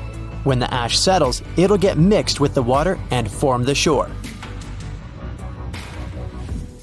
This eruption lasted 3 years, and finally, by 1967, the island of Certzi on the southern coast of Iceland was fully formed. Certzi is one of the few islands that have emerged from the depths to the surface of the sea. But it's almost impossible to get here. The island has a unique ecological system, and scientists want to find out how it's going to develop without human influence. Only a few people from all over the world have permission to walk around on the island. For many decades, people's minds have been occupied with the mystery of Easter Island, a remote piece of volcanic soil far away in the Pacific Ocean. But our planet hosts thousands of such lonely islands. What is so peculiar about this one? The mystery is concealed not in the island itself, but giant stone statues covering it. Who created the world-famous huge stone heads? Did they serve any specific purpose? Rapa Nui, which is the name given to Easter Island by its first inhabitants, is the territory of Chile and is situated in the southern Pacific Ocean. And it is so far away that you can easily consider it one of the most distant places on the world map. The only transport that can take you there is a plane. If you want to get to this destination point, you will need to spend 5 hours on board, flying from Santiago to Easter Island. The statues carry the name Moai. They started to be carved at some point between the 13th and 15th centuries. Rapa Nui statues are easily recognized thanks to their peculiar faces. They have long noses, wide chins, rectangular ears, heavy brows, and deeply set eyes. It is quite curious that the nostrils curl in the way fish hooks do. Firstly, people thought that the statues were made up only by their heads. But surprisingly, it turned out that there are full bodies that are attached to the heads. It was discovered during excavations in May 2012. The bodies were just hidden underground. Still, the heads of the statues, visible from the first site, make up 3/8 of each statue's size. As for the arms, they were carved against the bodies, resting in different positions. Most statues, 834 out of 887, were carved from the material called tuff, which is, in fact, compressed volcanic ash. Curiously, all the statues except one faced inland. It means their backs are turned to the ocean. Perhaps the reason for that was the belief that the statues were the protectors of the villagers. That's why they overlooked the settlement. The only statues not fitting into this pattern can be found at Ahu Akivi, a sacred place for the people of Rapa Nui. People keep wondering how the statues of such a huge weight have been distributed all around the island. What's more, in 1722, visitors found a small local population between 1,500 and 3,000 people. How could it correlate with the hundreds of statues on the island? The mystery surrounding the way Rapa Nui people could move the statues challenged the researchers, not letting them back off. In the 1980s, some of them decided to recreate a statue and check the possibility of moving it around. Several decades passed, and another group of American scientists proved that the islanders could tie ropes encircling the huge statues and move them with a walking motion. They backed up their theory with practice, moving a full-size replica using this method. Actually, their idea can explain why Rapa Nui folklore states that the statues were walking with the help of magic. It explains the way the statues were transported to their designated places. Our next stop is Brazil, far from the center of Sao Paulo. That's where you can find an island that's almost impossible to get to, but if you succeed, you're unlikely to leave it. It's called Snake Island. There's no other place on the planet with such a high concentration of snakes. They are the only owners of the island, since no other animals can survive among them. The golden lancehead. They are one of the most venomous species in the world. Their venom is very powerful and fast-acting. If you let this reptile bite a raw piece of meat, the place around the bite will start to melt. Count me out. Imagine you're on this island and the snakes don't bite you. The most interesting thing you can find there is an old lighthouse. It's hidden in the dense foliage of trees. People lived on the island a long time ago. Rumor has it that the last keepers were in the lighthouse when the snakes broke in. No one has lived there ever since. How these unique snakes appeared on the island is still a mystery. The most popular legend claims that a pirate came there a long time ago. He hid a treasure somewhere on the island. Then, he left the snakes in the spot where the chest was hidden. The pirate hoped the reptiles would scare people away from his gold coins and jewelry. Since then, a few snakes have managed to increase their population thousands of times. And some of them, reportedly, are wearing jewelry. No, not really. Even if you wanted to get to the island for some reason, the patrol services would stop you. Only a few people in special protective suits can get there to conduct scientific research. Susie gets here on a small boat. As soon as she steps on the ground, she turns on the live broadcast on her phone. She records dolls hanging on trees all over the island. They have different clothes, different sizes, and faces. There are about a dozen creepy toys on every tree. Rain and hot sun deform the toys' faces. They are covered with moss and greenery, and have taken eerily scary forms. There are rumors they come to life at night. Wanna check? One of the subscribers writes, "No problem," Susie agrees. The sun is going down below the horizon. Darkness falls on the forest. Susie is wandering among the trees. The moon lights her way. She makes a fire to get warm. At this moment, she hears a strange sound. She notices some movement out of the corner of her eye. The phone turns off. Susie looks up and sees one of the dolls, lit up by the flames, is turning its head in her direction. Susie screams and runs away from this place. Of course, the doll didn't move. You can notice a little bird sitting behind the toy's head. A few days later, Susie found out that one of the Mexico City locals had moved to the island in the 50s and filled it with toys. He collected dolls from landfills and canals around the island. He spent several days decorating every tree. In the beginning, it looked strange and exciting for tourists. Then, as the dolls began to age and rot, this place became more attractive for people. There are several legends about the reasons for his obsession. Okay, Susie's had enough of these mysteries and creepy places. Now she wants to admire something majestic that was created by nature. She arrives in California's Sequoia National Park, where the most giant trees in the world grow. She's looking with an open mouth at the biggest tree in the world, a giant sequoia. Its name is General Sherman, and it's about 2,000 years old. The volume of this tree is almost half the size of an Olympic swimming pool. Despite its age, it's not the oldest one. There are redwoods in the park that appeared 3,000 years ago. And the tallest tree in the world grows here, in California. It's a redwood that belongs to the sequoia family. It's called Hyperion. This is 1/3 of the Eiffel Tower's height. Just imagine what kind of view you can see from the tree's top. Now Susie is on the island of Madagascar. She's going to see unique baobab trees. They look like something has ripped them out of the ground, turned them upside down, and shoved them back in. Baobabs are some of the most beautiful trees in the world. Most of them are here in the Alley of Baobabs, but you can also find them in Australia and South Africa. Their tree trunks resemble sponges. They expand and absorb moisture during the rainy season. Elephants like to drink it. They tear off and chew the trunk's parts to quench their thirst. At night, flowers bloom on the baobabs.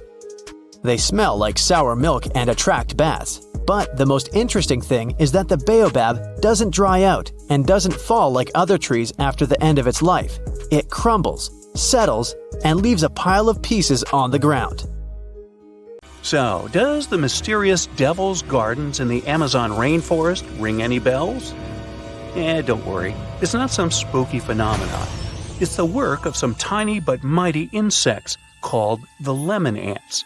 These ants inject a natural herbicide, formic acid, into any other plant that is not the tree species that they call home. By doing this, they create a space for their treehouse saplings to grow, allowing the ant colony to expand as it occupies new nesting sites in the saplings. That's some efficient gardening, if you ask me. But don't be fooled. These devil gardens are not just a bunch of boring old trees. In fact, they are botanical anomalies that grow very slowly every year, and some of them are over 800 years old. Who knew ants could create such impressive and long-lasting structures? Of course, the rainforest is still one of the most diverse ecosystems on Earth, with a remarkable diversity of plant life. But it's fascinating to see the control ants can have over their environment, creating single-species structures in such a complex ecosystem. But where does the name Devil's Garden come from? We know ants are to blame, but is there something else hiding in the Amazon rainforest? Well, picture this. You're strolling along, taking in the lush foliage, when suddenly you stumble upon a clearing. But wait, there's something strange about this patch of land. There's no vegetation, just a handful of trees standing alone in the dirt. What's going on here?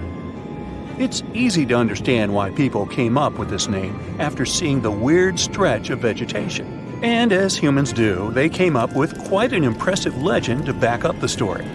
It was said that the inhabitant of this eerie oasis was a shape-shifting evil spirit, like me. Just kidding. This little guy may have looked like a misshapen person walking on one hoof and one human foot. But don't be fooled. He supposedly had a whole bag of tricks up his sleeve, including the ability to transform into someone you know and lead you down the path to doom. Hey, it's just a myth, but you have to admit it was quite convincing, right? Clever landscaping ants aside, there are a lot of unsolved mysteries hidden in the Amazon rainforest, like its unusual geoglyphs, for example. Humans have been getting creative with the Earth's surface for ages. Geoglyphs are just one of the many ways we've left our mark on this planet. Basically, we take some sand or stones, move them around a bit, and voila! We've got ourselves a funky design that pops against the backdrop of the ground. A new study found that the area was home to up to 1 million people before Columbus first arrived in the New World back in 1492. That's a lot of people, and they left behind some pretty cool stuff. The Amazon rainforest is already amazing, with 1 in 10 known species in the world living there, and 1 in 5 of Earth's birds. But did you know that over the past few decades, archaeologists have discovered evidence of numerous large complex societies that may have inhabited Amazonia? It turns out that the Amazon rainforest was not just a pristine wilderness, but a hub of human activity as well. These South American geoglyphs are particularly interesting. They're these huge structures that combine square, circular, and hexagonal shapes. Archaeologists have found very few remains of habitation inside the enclosures, which suggests they were not settlements. Instead, the most likely explanation is that they were used for ceremonial gatherings. The exact function of these structures is still a mystery, though. To find out how widespread human settlements were in the Amazon, scientists focus on the basin of the upper reaches of the Tapias River, a major tributary of the Amazon. Using satellite images, they discovered 81 new archaeological sites in the upper Tapias Basin, with a total of 104 earthworks.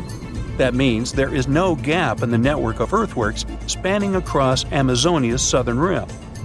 When researchers conducted ground surveys of 24 of these sites, they found evidence that the sites they visited were once inhabited. These sites dated from 1250 to 1500 CE and ranged from about 100 to 1300 feet wide. The largest were typically hexagonal fortified settlements, suggesting a certain degree of planning and uniformity in their construction. Based on the size and distributions of the earthworks, the researchers suggested that similar settlements may have extended over about 154,000 square miles of the southern rim of the Amazon, supporting a population of between 500,000 and 1 million people in late pre-Columbian times. Of course, the new study doesn't mean the Amazon rainforest was ever a teeming megalopolis. It's still mostly uncharted, so we have no idea how pre-Columbian populations were distributed across Amazonia. But it's exciting to learn about these ancient societies and the cool things they left behind. The scientists plan to do more excavations in the upper Tapias Basin to refine their understanding of the cultural developments there. Who knows what they'll find next? Maybe a lost city full of treasure and adventure. Also hidden in the vast habitat of the Amazon is this next quirky creature. Ever heard of the Amazon pink river dolphins? Unfortunately, there is still so much we don't know about them. First things first, though, let's talk about what they look like. So picture this, a small, light-colored dolphin with a pink nose and lips. They're the Barbie of dolphins. Aside from that, they look like regular dolphins with plump bodies, bulbous foreheads, skinny snouts, chubby cheeks, and small eyes. They can be found in countries like Bolivia, Brazil, Colombia, and Peru. They're also the only species of river dolphin found in the Amazon River. Unfortunately, these little guys are officially critically endangered species, so there are not many specimens available that scientists can study. No other name is more famous when it comes to exploring the Amazon rainforest than that of Percy Fawcett. He dedicated his life to exploring the area in search of a lost city, and not just any city, but an ancient, mysterious city that he called Z. Sounds like something straight out of an Indiana Jones movie, right? Percy was born in England in 1867 and had quite a career before he started exploring. But he didn't let his profession hold him back from following his dreams of exploring South America. In fact, he made 7 expeditions to the Amazon between 1906 and 1924, each time getting closer to uncovering the secrets of Z. Now, let me tell you a little bit about how large the Amazon rainforest is. How big is it? I asked myself. It's so big that you could fit the whole of the UK and Ireland into it a whopping 17 times. That's a lot of trees and animals to navigate through. But Percy was up for the challenge. Despite his best efforts, Percy never found the lost city of Z, and sadly, he disappeared during his final expedition in 1925. But his legacy lived on through the years, inspiring many to become archaeologists and explorers themselves. In fact, a book called The Lost City of Z was written about Percy's adventures and was even made into a movie. It's not all hidden mysteries and wild nature out there. There are around 1 million indigenous folks living their best lives in the Amazon rainforest. That's right, they hunt, fish, farm, and even have access to Western medicine and education. But here's the kicker. Not all of these folks are keen on socializing with outsiders, and can you blame them? For years, loggers, miners, and ranchers have been, shall we say, behaving badly toward these communities. It's no wonder that some tribes have chosen to stay isolated and protect themselves from the dangers of the outside world.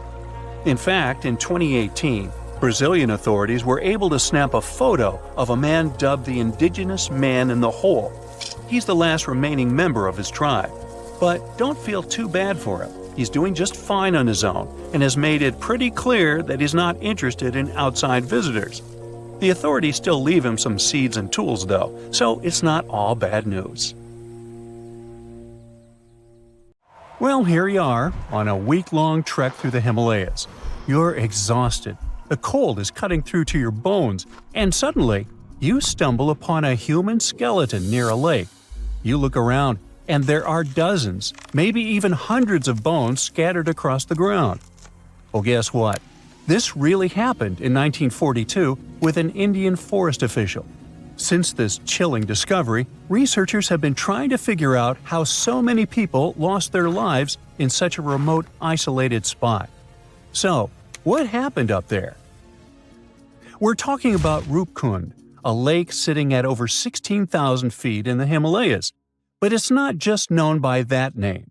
People also call it Mystery Lake, or even more bizarrely, the Skeleton Lake. This place is remote, I mean really remote. It's not just because it's insanely high up, but also because it's surrounded by snow-covered mountains. Now, if you're planning to go there, make sure you have some solid hiking shoes. It's a week-long trek covering more than 30 miles of tough, rugged terrain. Along the way, you'll pass through all kinds of challenging landscapes, moss-covered oak forests, misty fields with an eerie vibe, and up at the top, snow.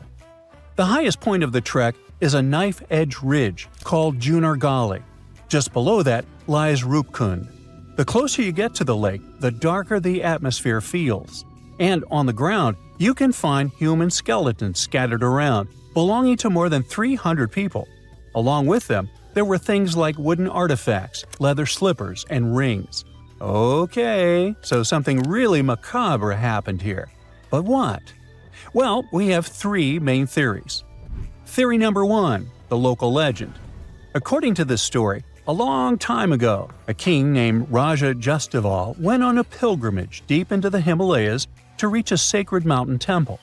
He brought his pregnant queen, Rani Balumpa, along with a group of servants, dancers, and others.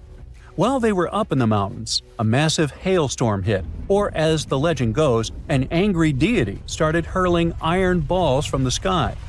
Either way, the storm was brutal, and they had nowhere to take shelter. In the end, they all lost their lives near the lake. Theory number 2, an escape route. Some say the remains belong to Indian soldiers who tried to invade a foreign territory back in 1841, but they were defeated. Over 70 of them were forced to make their way back home through the Himalayas, and they met a tragic end along the way. Theory number 3. A mass grave. This theory suggests that some kind of widespread health issue hit the group. They were all buried there, in isolation, to prevent the disease from spreading. In this case, Rupkund Lake and its surroundings would basically be a cold, remote cemetery.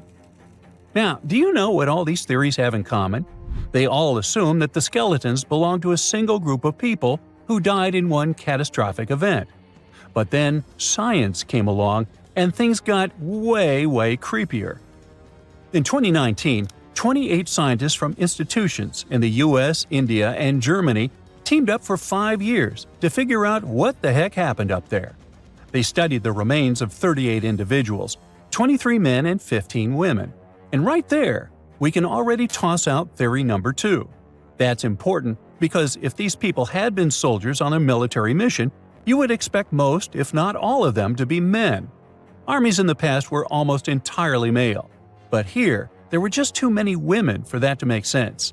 And on top of that, no signs of combat or military gear were found at all.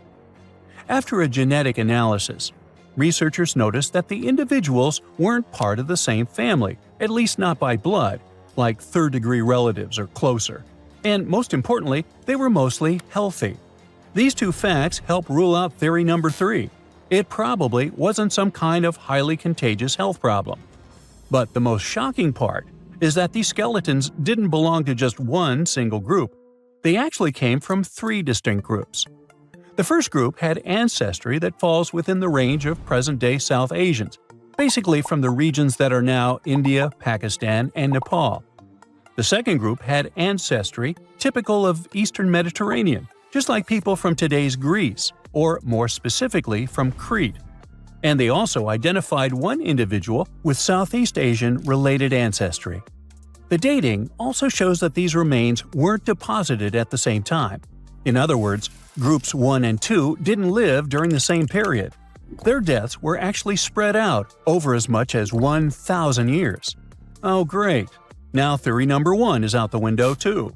After all, the studies can confirm that these people passed away in at least 2 separate tragic events.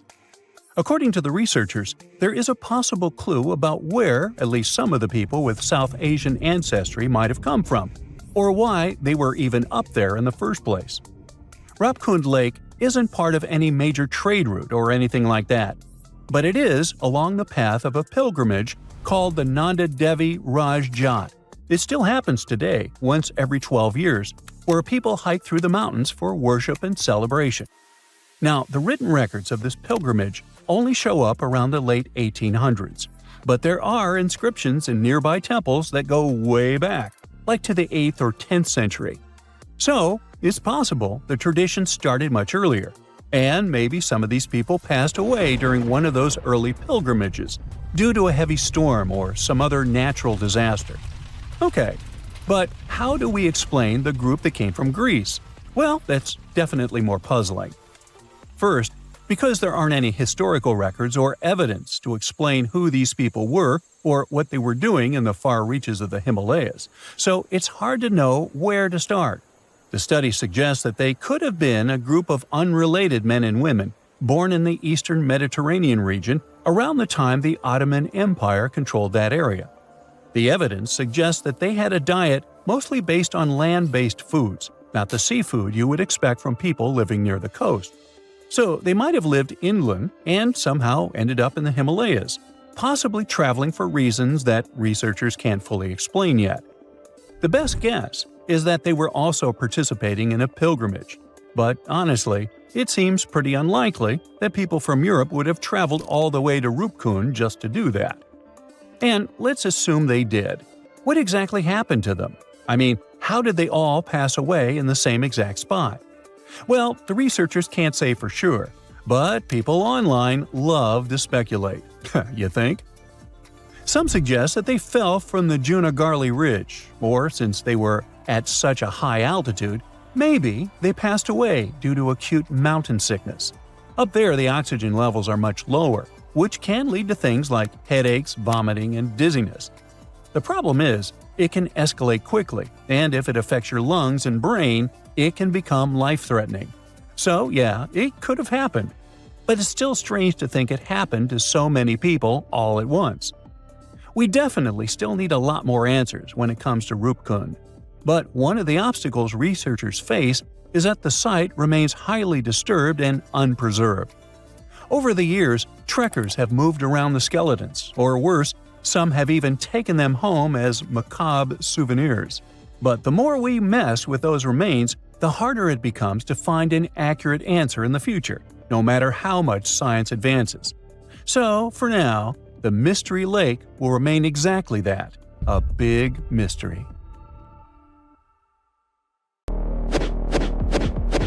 Some places don't look important until the world realizes they hold the keys to the future. That's the case with Canada's Arctic. For most of history, it was just ice, snow, rocks, caribou, and, even more ice.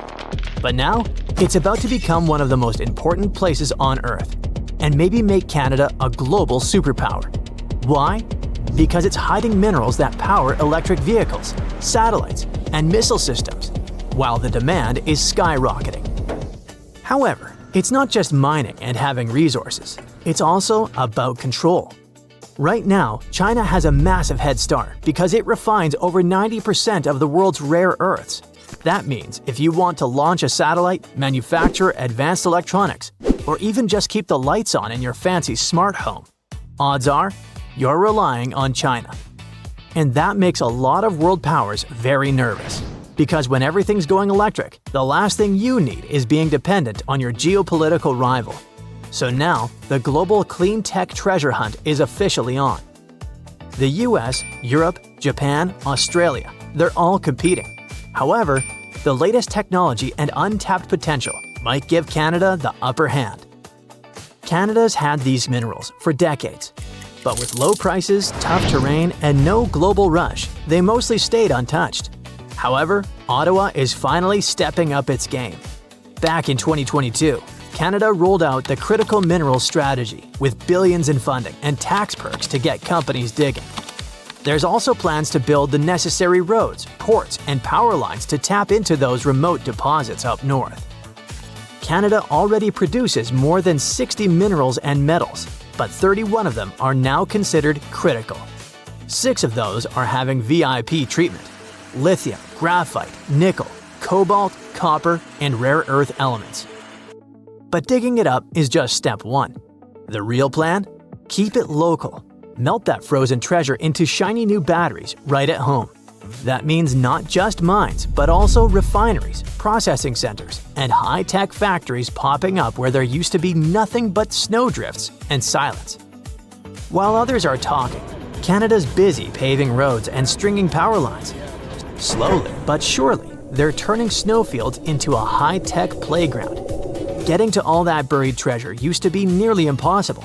After all, we're talking about land so remote that roads literally stop hundreds of miles too early. The ground is frozen solid for most of the year. And even if you found something valuable, just getting out was a logistical nightmare. So what changed? Canada has an ace up its sleeve. Don't know about you, but I use it mainly for making memes and music. But geologists? They're scanning the Arctic like it's Minecraft with X-ray vision. Instead of drilling blind, they're using decades-old core samples, plugging them into AI, and getting shockingly accurate predictions about what's underground.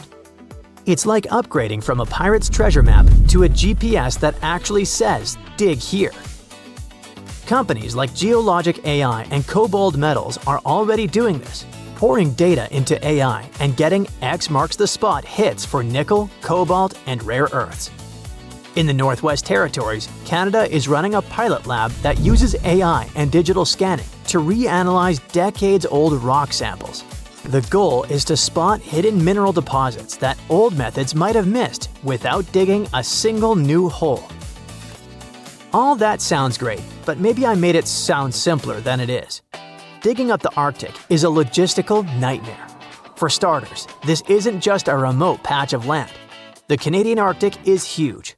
Almost half the country, stretching over Yukon, the Northwest Territories, and Nunavut. We're talking about a region larger than India, with fewer people than a small city. Most of it is permafrost, wilderness, or ice-covered islands scattered across the Arctic archipelago. Temperatures go from barely 50 degrees Fahrenheit during summer to negative 40 degrees Fahrenheit or colder, with ground that stays frozen for most of the year. Fun fact, did you know that negative 40 degrees happens to be the same as negative 40 degrees Celsius? It's the one temperature where both scales intersect. They climb at different rates, but eventually cross paths when it gets cold enough. Just a small trivia nugget for weather nerds like me. Anyways, you can't just roll in a truck and break ground in the Arctic. Up there, roads just stop. Want to build something?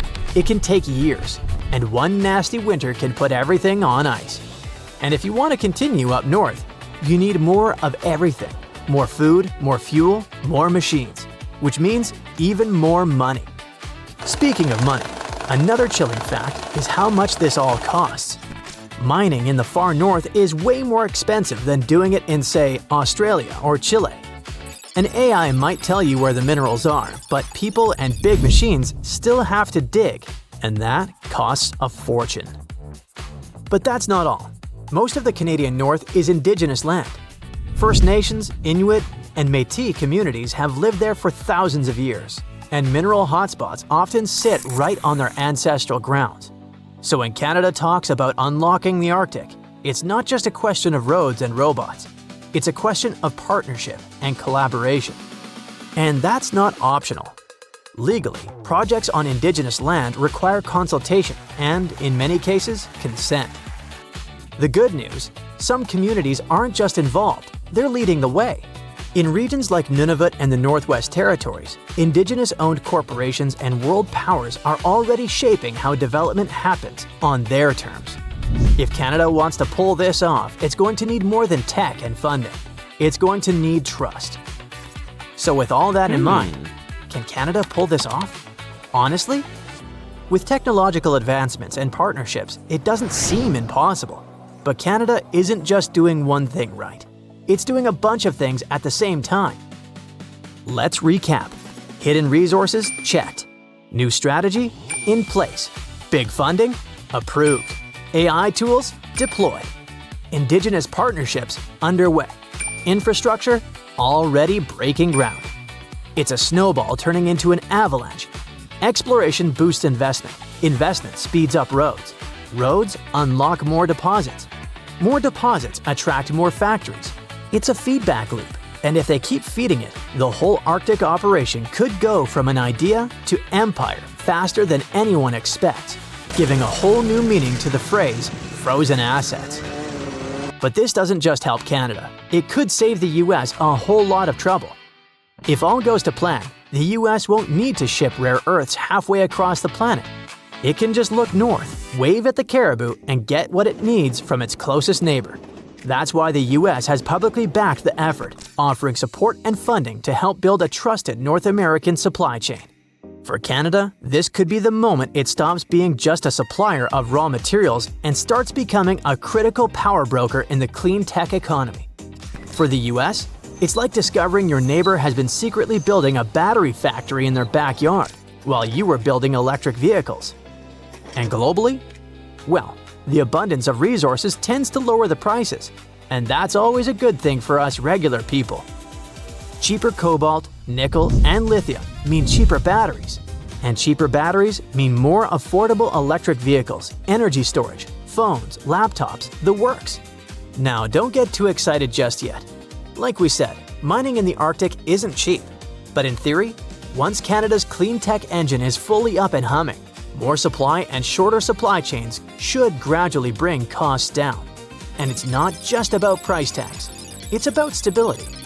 Right now, if one country cuts exports or gets caught in politics, everything down the line gets shaky. But with Canada stepping in as a reliable supplier, the global system might get a bit more breathing room. Manufacturers can stop sweating over single points of failure and start building with confidence. It's a perfect summer day.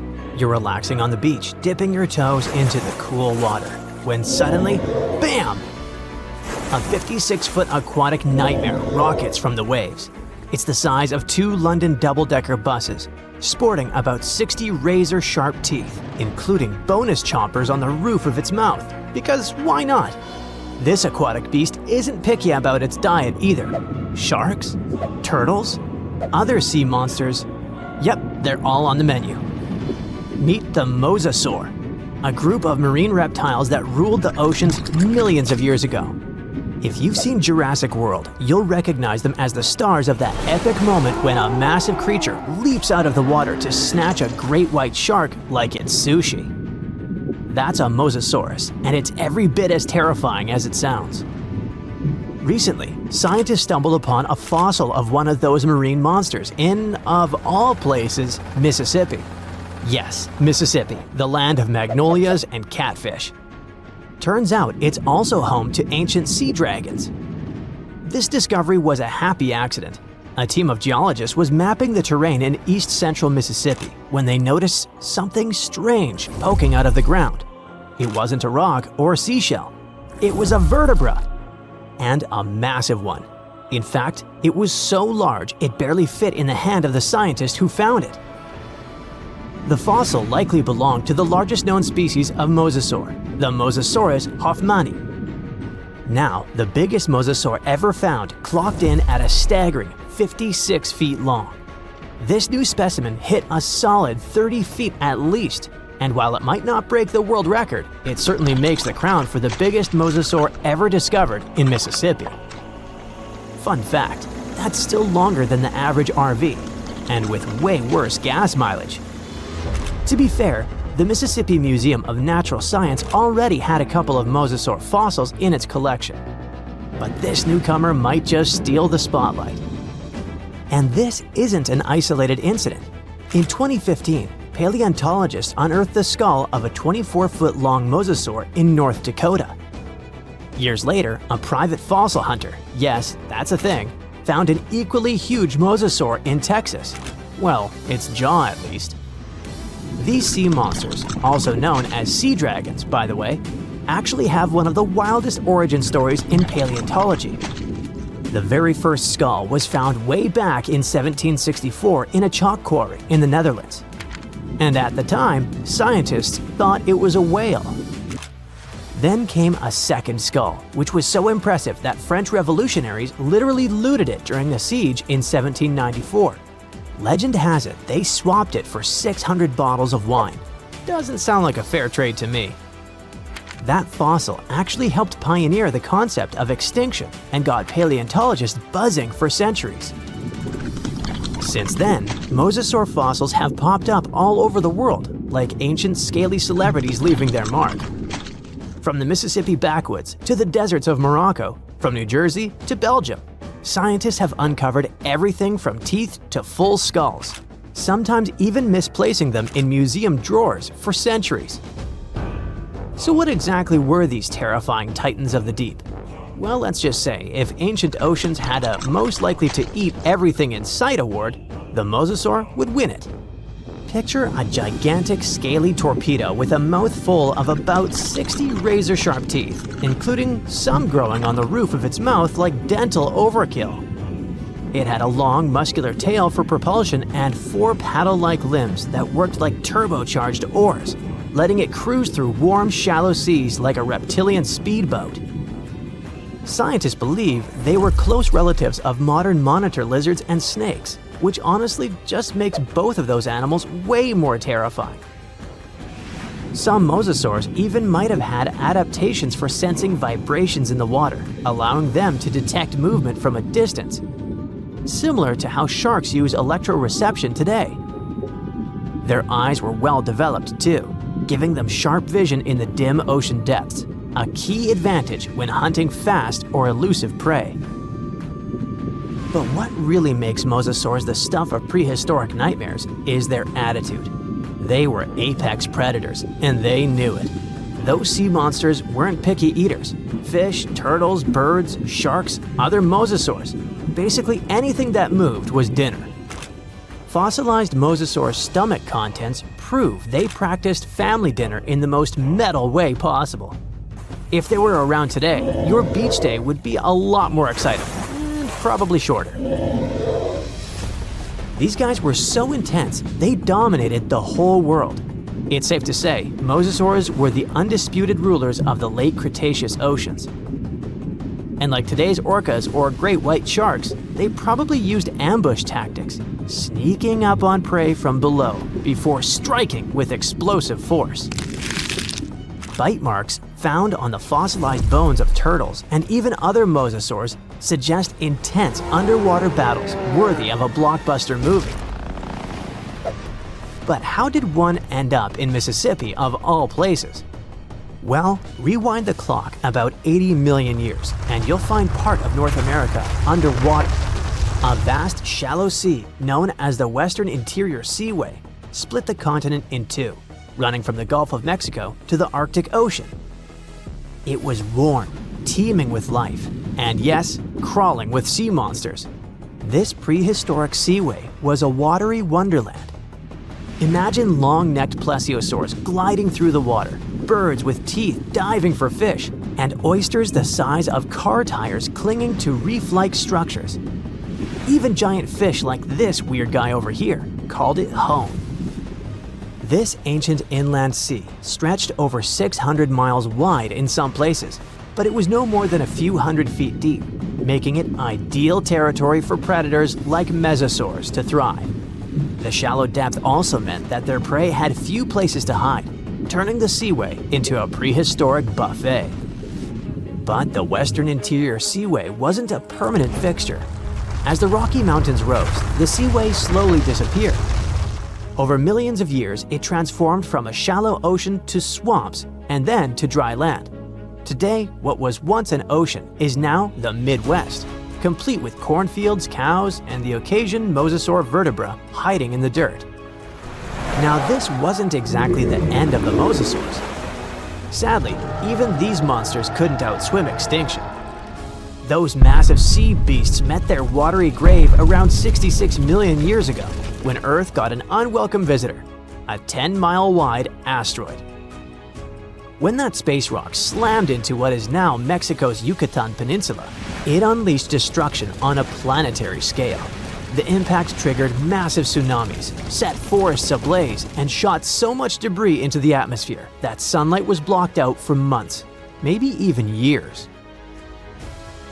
This impact winter plunged Earth into a deep freeze. With sunlight gone, plants couldn't photosynthesize, and the food chain collapsed like a house of cards. On land, plant eaters starved, and predators like T-Rex soon followed. About 75% of all species on Earth disappeared. But don't think the oceans were a safe retreat. The seas were hit just as hard, if not worse. First came the mega tsunami that devastated marine life along coastlines. Then, the real villain arrived. You see, without sunlight, phytoplankton, those tiny microscopic plants that serve as the foundation of the marine food web, perished. With them went zooplankton, small fish and filter feeders. And when the buffet dried up, the big predators like the mosasaurs went hungry. No food, no future. With plunging temperatures and ocean acidification, even the ocean's top predators couldn't survive. Mosasaurs, along with plesiosaurs and ammonites, were wiped out in the blink of a geological eye. So ended the reign of sea monsters. The good news is that you can now swim at peace knowing that no sea dragon will ever come at you. I mean, it's a bummer that they went extinct, but let's be honest, beach days are way more relaxing without 56-foot lizards crashing the party. Have you ever visited a famous monument and thought, all right, this is boring? While you were up on the Eiffel Tower yawning at the view, another landmark in Paris was pulling off the ultimate plot twist. Hidden in plain sight at Place de la Concorde stands a 3,300-year-old Egyptian obelisk that's been keeping juicy secrets from Pharaoh Ramses II himself. That's right. Ancient secret messages carved in stone have been right under our noses this whole time. Nope, this isn't the next National Treasure movie. This is real life, and it took a real-life Indiana Jones to crack the code. So, let's set the stage. You've probably seen this block of stone before, right? Towering 75 feet high, this massive granite pillar was originally from Luxor, Egypt. and it's been chilling in the heart of Paris since 1836. It's covered in hieroglyphs, and for years, everyone assumed we'd already cracked their code. Mystery solved. Nothing left to see here. Enter Jean-Guillaume Olet-Pelletier, French Egyptologist, cryptology expert, and part-time monument whisperer. Basically, if Indiana Jones traded his whip for reading glasses and binoculars, you'd get this guy. He's got a rather unusual hobby. He strolls up to the obelisk every now and then and casually reads hieroglyphs. For fun. Yes, he can read them fluently. No, we don't know what that says about our own hobbies. Until 2021, experts believed that the inscriptions on the obelisk mainly praise the gods Amun or Amun-Ra, if you're on friendly terms, and Horus, you know, the falcon-headed sky god with those super famous parents Osiris and Isis. But during one of his casual reading sessions, Olet-Pelletier noticed something odd. Some of the hieroglyphs weren't just singing praises to the gods, they were giving directions, literal directions, to the entrance of the temple of Luxor. But wait, it gets even better with a little backstory. Obelisks like this weren't just pretty lawn decorations. They were usually placed at the entrances of major temples, like the Temple of Luxor, where this one originally stood. They symbolized the sun god Ra and were meant to represent a ray of sunlight frozen in stone. Basically, they were giant sacred exclamation points showing off the pharaoh's divine connection and power. Ramses II had two of them set up at Luxor's entrance to honor the gods and, of course, to brag about himself. This one got shipped off to France in the 1830s as a gift from the ruler of Egypt, Muhammad Ali. No, not the boxer. And it's been waiting for someone to take a closer look at it. Moving the obelisk to Paris was no small feat. It weighed over 220 tons and had to be transported on a ship built especially for it, called the Luxor. How original. The whole transportation cost the modern equivalent to $19 million. Interestingly, its twin obelisk still stands in Luxor, which means that researchers can compare both structures to see if the story really matches. This pairing of obelisks was intentional, meant to guide the eye and the spirit towards sacred space. Lucky for us, Jean-Guillaume picked the perfect moment to snoop around. The obelisk was undergoing restoration for the upcoming Olympic Games. Scaffolding was up, giving him rare access to the tippy top of the monument. Armed with binoculars and a ladder, he got eye level with parts of the pillar that most of us can only squint at from street level. And that's when he uncovered the real twist. Turns out, ancient Egyptians didn't just chisel random symbols into stone. They had something way cooler up their sleeves: crypto-hieroglyphs. Those were specialized coded forms of writing used for sacred or elite messages. Basically, ancient VIP-only emojis. While your average temple priest could read standard hieroglyphs, crypto-hieroglyphs were reserved for the pharaoh's inner circle. Today, only 6 people on Earth can read them fluently. And wouldn't you know it, our French friend is one of them. Of course he is. Now, here's where things get wild. Normally, hieroglyphs written on monuments like the obelisk are read top to bottom, right to left. Simple enough. But Jean-Guillaume decided to break the rules and read them horizontally instead of vertically. That's when he started spotting weird patterns, phrases, and symbols that had been hiding in plain sight for nearly 200 years. Some of these messages were so cleverly hidden, and you could only understand them if you walked around the obelisk in a certain way. He calls it 3D cryptography. That's right, the obelisk itself is like one giant ancient Rubik's Cube. Depending on the angle you read from, the message could change entirely. Yes, ancient Egypt invented something like the lenticular effect long before Pokemon cards made it cool. Okay, so what in the world does the message say now? Glad you asked. These aren't just random notes from the past. They're political gold. One inscription praises Ramses II as a divine figure who could not be dethroned. Another says the king made offerings to the god Amun, which wasn't just him being nice. This was a big political move. Back then, religion and power were totally intertwined, so showing off your divine connection was like launching a PR campaign, except instead of tweets, they used 200-ton stone monuments. Ramses II wasn't just any ruler, by the way. He reigned for over 60 years and basically pulled off the Beyoncé of pharaonic careers. He won battles, or at least said he did, built cities, temples, and statues of himself all over Egypt, and declared himself a living god. When he ordered these obelisks, he wasn't just creating monuments. He was launching ancient propaganda flyers at priests, nobles, and visiting dignitaries. In fact, Ramses II was so good at self-promotion, he may as well be the original king of rebranding. He claimed victory at the Battle of Kadesh, even though it ended in a stalemate and they had the victory carved into walls and monuments across Egypt.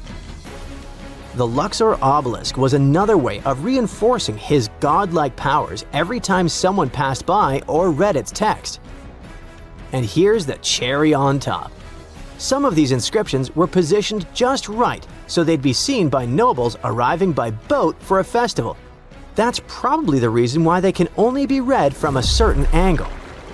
But if you stood at the base of the obelisk, you wouldn't see much. But from a 45-degree angle standing right in the middle of the Nile, sweet stuff! Imagine pulling up to a religious celebration and seeing giant stone text basically saying, "Hey, Ramses is chosen by the gods, don't forget it." Subtle? Not exactly. Effective? You bet. Some messages even carry double meanings. One line might spell out Ramses II's full royal title. But read it differently and boom! It says he's got eternal life. That's next-level branding. You can almost hear him saying, "Look at me, still trending 3,000 years later." For decades, scholars thought this monument had given up all its secrets, but thanks to new access, modern tools, and some fresh eyeballs, we now know there's still a ton to uncover. Oleg Pelletier's full research hasn't been officially published yet, but the clues he's found are already shaking up what we thought we knew about ancient Egyptian monuments. Of course, not everyone's buying it just yet. Some scholars are skeptical, especially about the idea that boat-riding nobles could actually see those messages clearly. But let's be honest, ancient advertising wasn't easy. Even if your billboard is 75 feet tall, you still need the right angle and the right audience. So the next time you're in Paris staring at the obelisk while sipping your overpriced café au lait, remember, you're not just looking at a fancy paperweight from the 19th century. You're standing in front of an ancient Egyptian PR campaign, a 3D puzzle, and a 3,300-year-old flex from Ramses II himself. And let's be real, if that obelisk had been hiding messages this long, who's to say it's done talking? So grab your magnifying glass, channel your inner Egyptologist, and remember, the real treasure isn't gold or jewels, it's the drama chiseled in stone.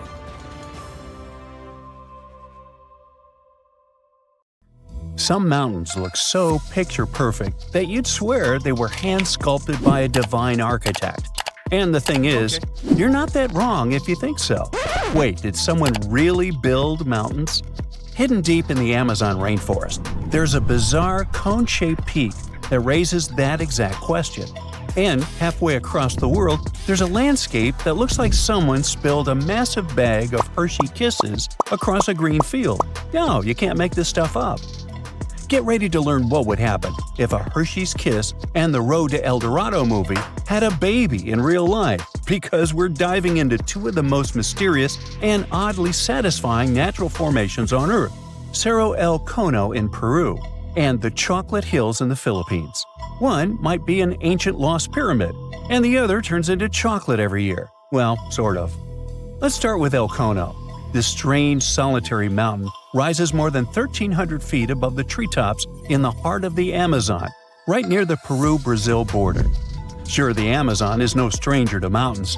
There are impressive ranges, like the Ameri Mountains farther north and the Andes, not in the Amazon per se, but running along Peru's spine. But you see, El Cono is different. For starters, it's completely isolated. If you fly over the region in a helicopter, all you'll see for miles is an endless emerald sea of rainforest. Then, boom, out of nowhere, a perfectly cone-shaped mountain juts into the sky like a giant green Dorito. It's not part of any major mountain chain, it doesn't have any siblings, and it looks so symmetrical that it almost feels artificial. And it's covered by forest. Now, naturally, this has sparked all kinds of theories. Some people think it's an extinct volcano. Others say it's a freak of erosion. And then there are those who whisper more exciting possibilities. What if it's a lost pyramid? And before you roll your eyes, this idea is not as wild as it sounds. And some people actually stand by this theory. After all, the ancient civilizations of South America built pyramids too. What? Yeah, can you believe that the Egyptians didn't actually invent the concept of pyramids? No joke. The Mochichachapoya and Inca civilizations all built monumental structures. In fact, pyramids are found all over the world, from Ethiopia and Thailand to Greece, Mexico, and even Italy. So why do pyramids keep popping up throughout history? Simple. They're structurally sound. The broad base supports the weight, and the pointed top was often seen as a symbolic connection to the heavens. Okay, but what are the chances of all these people coming up with the same idea at the same time? Okay, calm down. Ancient aliens. Yeah, that's possible. But as it turns out, ancient people did talk to each other via trade, migration, and cultural exchange. Ideas like pyramids didn't need to come from a secret one-world civilization. They just came from smart, curious humans scattered across the globe, all looking up at the stars and wondering how to get closer. In fact, recent archaeological discoveries have revealed massive ancient cities deep in the jungle that were completely swallowed by nature. In Guatemala, scientists uncovered a lost Maya city with its own pyramid structures. In Mexico, an entire metropolis was found buried beneath forested hills. So yes, humanity can forget an entire city. Take another look at El Cono from the air, and you might start believing it too. Its slopes are smooth. Its symmetry is uncanny. From above, it resembles a colossal step pyramid or ziggurat, cloaked in jungle vines and secrecy. And if someone told you it was the moss-covered remnant of an ancient civilization, you might just nod and say, "Yeah, I see it." Of course, no one's proven anything yet. But the mystery is delicious. Like a myth waiting to be cracked open. At the same time, for people who live nearby, El Cono isn't just a geological curiosity, it's sacred. In Andean cosmology, mountains like El Cono are known as apus, spiritual guardians of the land. These aren't just rocks, they're living beings, protectors, deities. Think Tifiti from Moana, but South American and a little more mysterious. The indigenous tribes in the region still pay their respects to this mountain, treating it not as a tourist attraction, but as a sacred ancestor. And while everyone's busy debating whether El Cono is a mountain or a pyramid, nature's just vibing. The area surrounding El Cono is now part of Sierra del Divisor National Park, created in 2015 to protect one of the richest ecosystems in the Amazon. We're talking about rare plants, hundreds of bird species, many types of monkeys, and endangered animals like jaguars, giant armadillos, and even tapirs, the jungle's adorable pig-elephant hybrid. And yes, there are caves, springs, and even undiscovered ruins hidden deep in the forest around El Cono. So, what is El Cono really? Some geologists think it's likely a volcanic cone based on its shape. That's the official word from UNESCO anyway. Others argue it's a rare example of erosional geomorphology, a fancy way of saying wind, water, and time teamed up to carve a perfect mountain out of the landscape. Like geological origami, shaped by millions of years of natural forces. But the truth is, we don't know. Not for sure. Not yet. Until someone launches a respectful science-based expedition with drones, ground-penetrating radar, and a green light from the local communities, El Cono will keep its secrets. And maybe that's the best part. Sometimes it's mysteries that make the world feel truly magical. Now, let's jump onto a metaphorical plane and head to the Philippines, where the mystery continues and gets a little sweeter. Spread across more than 20 square miles, there are between 1,200 and 1,700, or even more, perfectly shaped hills that look like chocolate kisses. Like seriously. In the dry season, the grass turns brown, and suddenly, it's like someone dropped hundreds of Hershey kisses all over the landscape. Sweet, right? These are the Chocolate Hills, duh. And they're some of the Philippines' most iconic natural wonders. From afar, they look almost too symmetrical, like some alien landscaper came down with a measuring tape and a sense of humor. But how did they get here? Well, according to scientists, the Chocolate Hills are a rare type of karst formation, a term used to describe landscapes formed when slightly acidic rainwater dissolves soft rock like limestone. In this case, the hills were once coral reefs and marine limestone that were pushed above sea level by tectonic forces. Over time, the exposed rocks got eroded by wind, rain, and underwater rivers, leaving behind this stunning army of symmetrical mounds. It's a geological marvel millions of years in the making. But science isn't the only explanation in town. Local legends are more fun. One story says the hills were formed when two giants got into a rock-throwing fight, launching boulders at each other until they collapsed in exhaustion, leaving the landscape littered with mounds, just like that one scene from the Hobbit movie.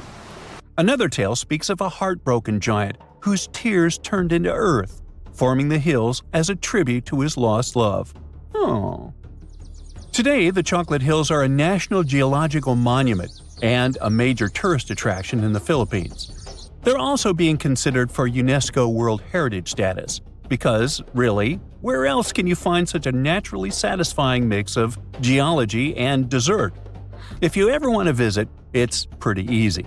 Fly into Boho Palango International Airport or take a ferry from Cebu, and then head to the towns of Carmen, Batuan, or Sambanga.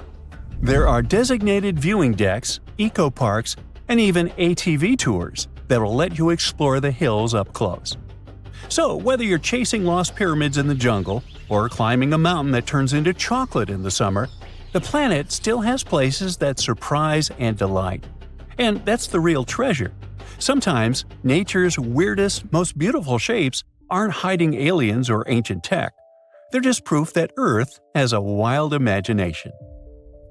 Giant vase-like sponges, otherworldly jellyfish, segmented worms covered with bristles, and large octopuses are the newest Antarctica discovery.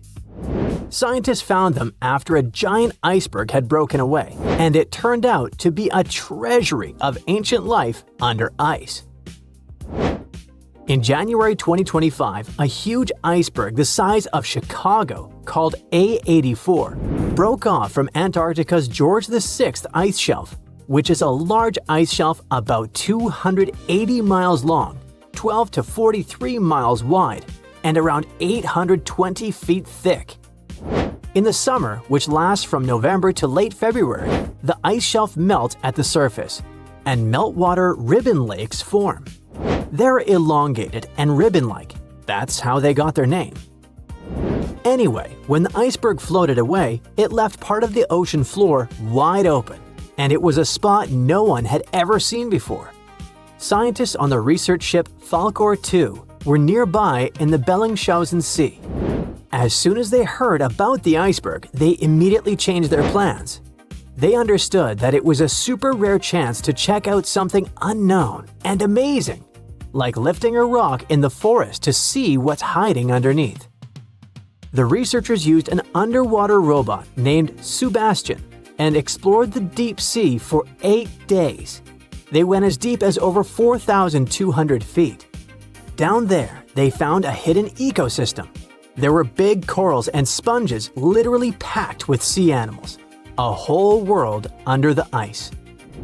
The researchers thought they'd find some life down there, but they didn't expect to see so much. And this underwater ancient life wasn't just surviving, it had been thriving in that harsh, icy place for a really long time. Anemones that looked like fluffy little trees, sea spiders, ice fish, octopuses. The research was live streamed to scientists from all over the world, and those live streams are actually in open access.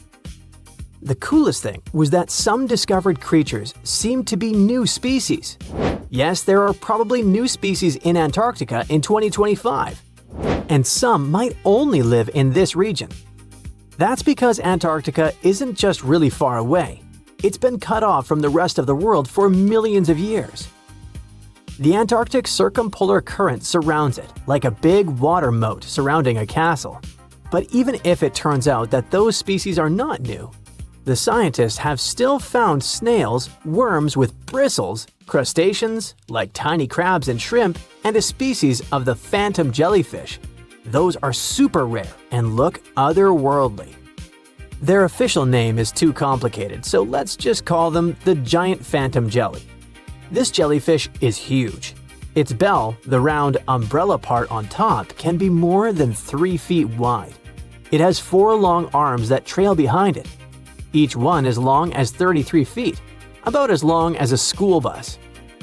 Scientists first caught one way back in 1899, but it took them 60 years to realize it was a totally new kind of jellyfish. The phantom jellyfish has a see-through purplish body that looks kind of ghostly.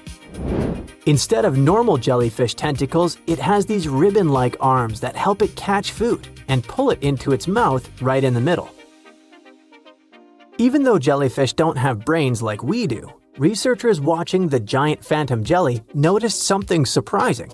The otherworldly creature seemed to move its arms very carefully and with control, especially when swimming through tight spaces on the seafloor. It looked like it was being very cautious and deliberate. Ugh, creepy. Another sentient being? Jellyfish have a simple nerve net instead of a brain, which helps them sense the world around them. But the way this phantom jelly moved made scientists think it might be smarter or more coordinated than other jellyfish. Studying it can help scientists learn how animals without brains still manage to explore and survive in tricky places underwater. Another cool find was little worms called bristleworms. Scientists call them polychaetes. But let's stick with bristleworms because it kinda sounds fun. Lots of different kinds of them live in super cold, deep parts of the ocean. Bristleworms have bodies made of many segments, and they have tiny little bristles all along their sides. These bristles help them move around, feel what's near them, and even protect themselves from danger. One cool example is the Antarctic scaleworm. It's a type of bristleworm that lives in really cold, deep waters and has shiny, golden bristles that make it look pretty fancy. During Antarctic deep-sea exploration, the team also found giant sponges shaped like vases. Usually, sponges grow very slowly. So to get that huge, they must have been growing there for a really long time, maybe even hundreds of years. Their size shows that the deep-sea animals living around them didn't just move in recently. Those sea creatures have been there for decades and managed to form thriving communities under the ice. So, it really was ancient life hiding under all that ice. And that surprised scientists a lot. In older studies, people used to drop cameras through holes in the ice or visit iceberg areas long after the ice had broken off to explore hidden ecosystems. Back then, they mostly saw bare, empty seafloor with just a few living things. But this time, the team arrived just weeks after the giant iceberg broke away, and they got to see what was hiding right underneath it. The first 9 miles behind the ice shelf can hide rich and busy ecosystems. The area is dark, cold, and hidden for ages, and still, all kinds of creatures live there. This shows that life can survive in places that seem too harsh or frozen for anything to live. On the other hand, finding all this life down there isn't super surprising. Lots of animals live in dark, cold places underwater, so it makes sense that they'd be under the ice shelf too. The ice kind of hides them and keeps them safe from anything going on above. But what's weird is how many different kinds of creatures live there, even though it used to be a really closed-off space. It actually looks a lot like the seabed in parts of Antarctica that don't have ice on top. How can that be? Usually, tiny plants called phytoplankton grow near the surface where sunlight hits. Little shrimp-like animals called krill eat those plants at night. When krill get full, they sink down and bring food and nutrients to the ocean floor. Even their waste helps feed the deep-sea creatures. But if there's a huge ice cap above, sunlight can't get through, so no plants can grow there and no krill bring food down that way. Scientists thought this would mean less food and fewer animals down there, but they found a lot of life anyway. Turns out, food and nutrients probably sneak in under the ice, carried by underwater currents, kind of like rivers flowing under the ocean. Scientists found some animals that lived a long time, so it looks like those currents, which mostly come from melting glacier water, bring enough food to keep the ecosystem healthy and full of life. No one really knows what's going to happen to all that deep-sea life now that the iceberg has floated away. Those creatures have lived under the thick ice for who knows how long, in super stable, pitch-black conditions. Obviously, they're not exactly fans of change, so losing that icy roof might totally mess with their whole setup. One of the scientists mentioned that the ice shelf the iceberg came from has been creeping backward, like 25 miles over the last 50 years. That's a part of a bigger pattern. Antarctica's ice is melting faster and faster, which pushes sea levels up around the world. That's why this Antarctica discovery matters. The team's trying to figure out not just what's happening now, but how this hidden ecosystem fits into the bigger picture. If we can understand how this place is changing over decades or even centuries, maybe we can predict what's coming next. And it's pretty amazing that breaking ice can tell us so much, right? Stonehenge took approximately 20 million man-hours to build. For comparison, an average human doesn't live much over 700,000 hours. This is Jack, one of the first builders of Stonehenge. Let's say Jack lived to be 80 years old, which is extremely improbable, but it makes it easier for me to crunch the numbers, thanks. If Jack had spent his entire life, from age 0 to age 80, working on the Stonehenge project, it would have required approximately 28.5 generations of people doing the same thing to complete it. That's next to impossible. To make it more plausible, let's multiply that by 2. After all, Jack wouldn't want to dedicate his entire life to moving stones, and he didn't live to be that old. Thus, we arrive at around 57 generations needed to build Stonehenge. That's not enough room on the screen for me to introduce John, Jack's great-great-great-great, you get the drift, grandson. So it all began around 5,000 years ago with just a simple circular earthen bank and ditch. Fast forward to around 26,000 BCE, and the builders replaced that initial structure with a complex arrangement of wooden posts and brought in around 80 dolerite bloom stones from Wales, which were rearranged at least 3 times. Then, a few hundred years later, they added those massive sarsen stones, each weighing around 25 tons. These enormous sandstone blocks were transported about 19 miles to create a continuous outer circle, with 5 trilithons, 2 upright stones topped with a lintel, forming a horseshoe shape inside. It was a millennium-long building process that demanded years of hard work. So, people must have lived nearby, right? But how would they have found shelter back then? Today, we have houses for builders on site, small accommodations that serve as temporary housing. But structures like this definitely didn't exist when Stonehenge was constructed, did they? Well, actually, they existed, and some recent archaeological digs near Stonehenge prove it. Archaeologists found this Stone Age eco-home, which is a huge deal since it's one of the earliest settlements in the area. This newly uncovered Mesolithic home dates back to around the year 4300 BCE. Let's take a closer look at this house, shall we? Now, for the walls, people back then used a large fallen tree, its trunk to be more precise. These wooden walls were reinforced with flint, and they even lined the pit left by the uprooted tree with cobblestones. To create the roof, they opted for animal hides, which sounds like a wise choice. They must have provided protection against the unpredictable weather of the British Isles.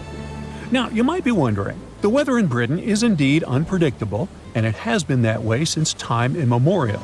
So, how did the builders manage throughout most of the year, particularly during the winter months? Well, the answer is simple. There was a hearth on site, which isn't surprising, but the system they employed was quite ingenious.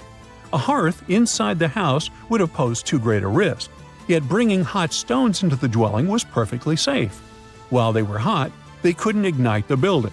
So they used these stones from the hearth as a heat storage system to keep warm at night. And as a final touch, they even incorporated various stones for decoration. They didn't exactly get a Pinterest house, but it added a touch of elegance for sure. And if you think this discovery is merely about the houses, think again. It significantly changes our understanding of how people lived during that time. This discovery places them in an important prehistoric setting right at the start of the Neolithic area, sparking some interesting questions about whether these early folks could be related to the people who built Stonehenge.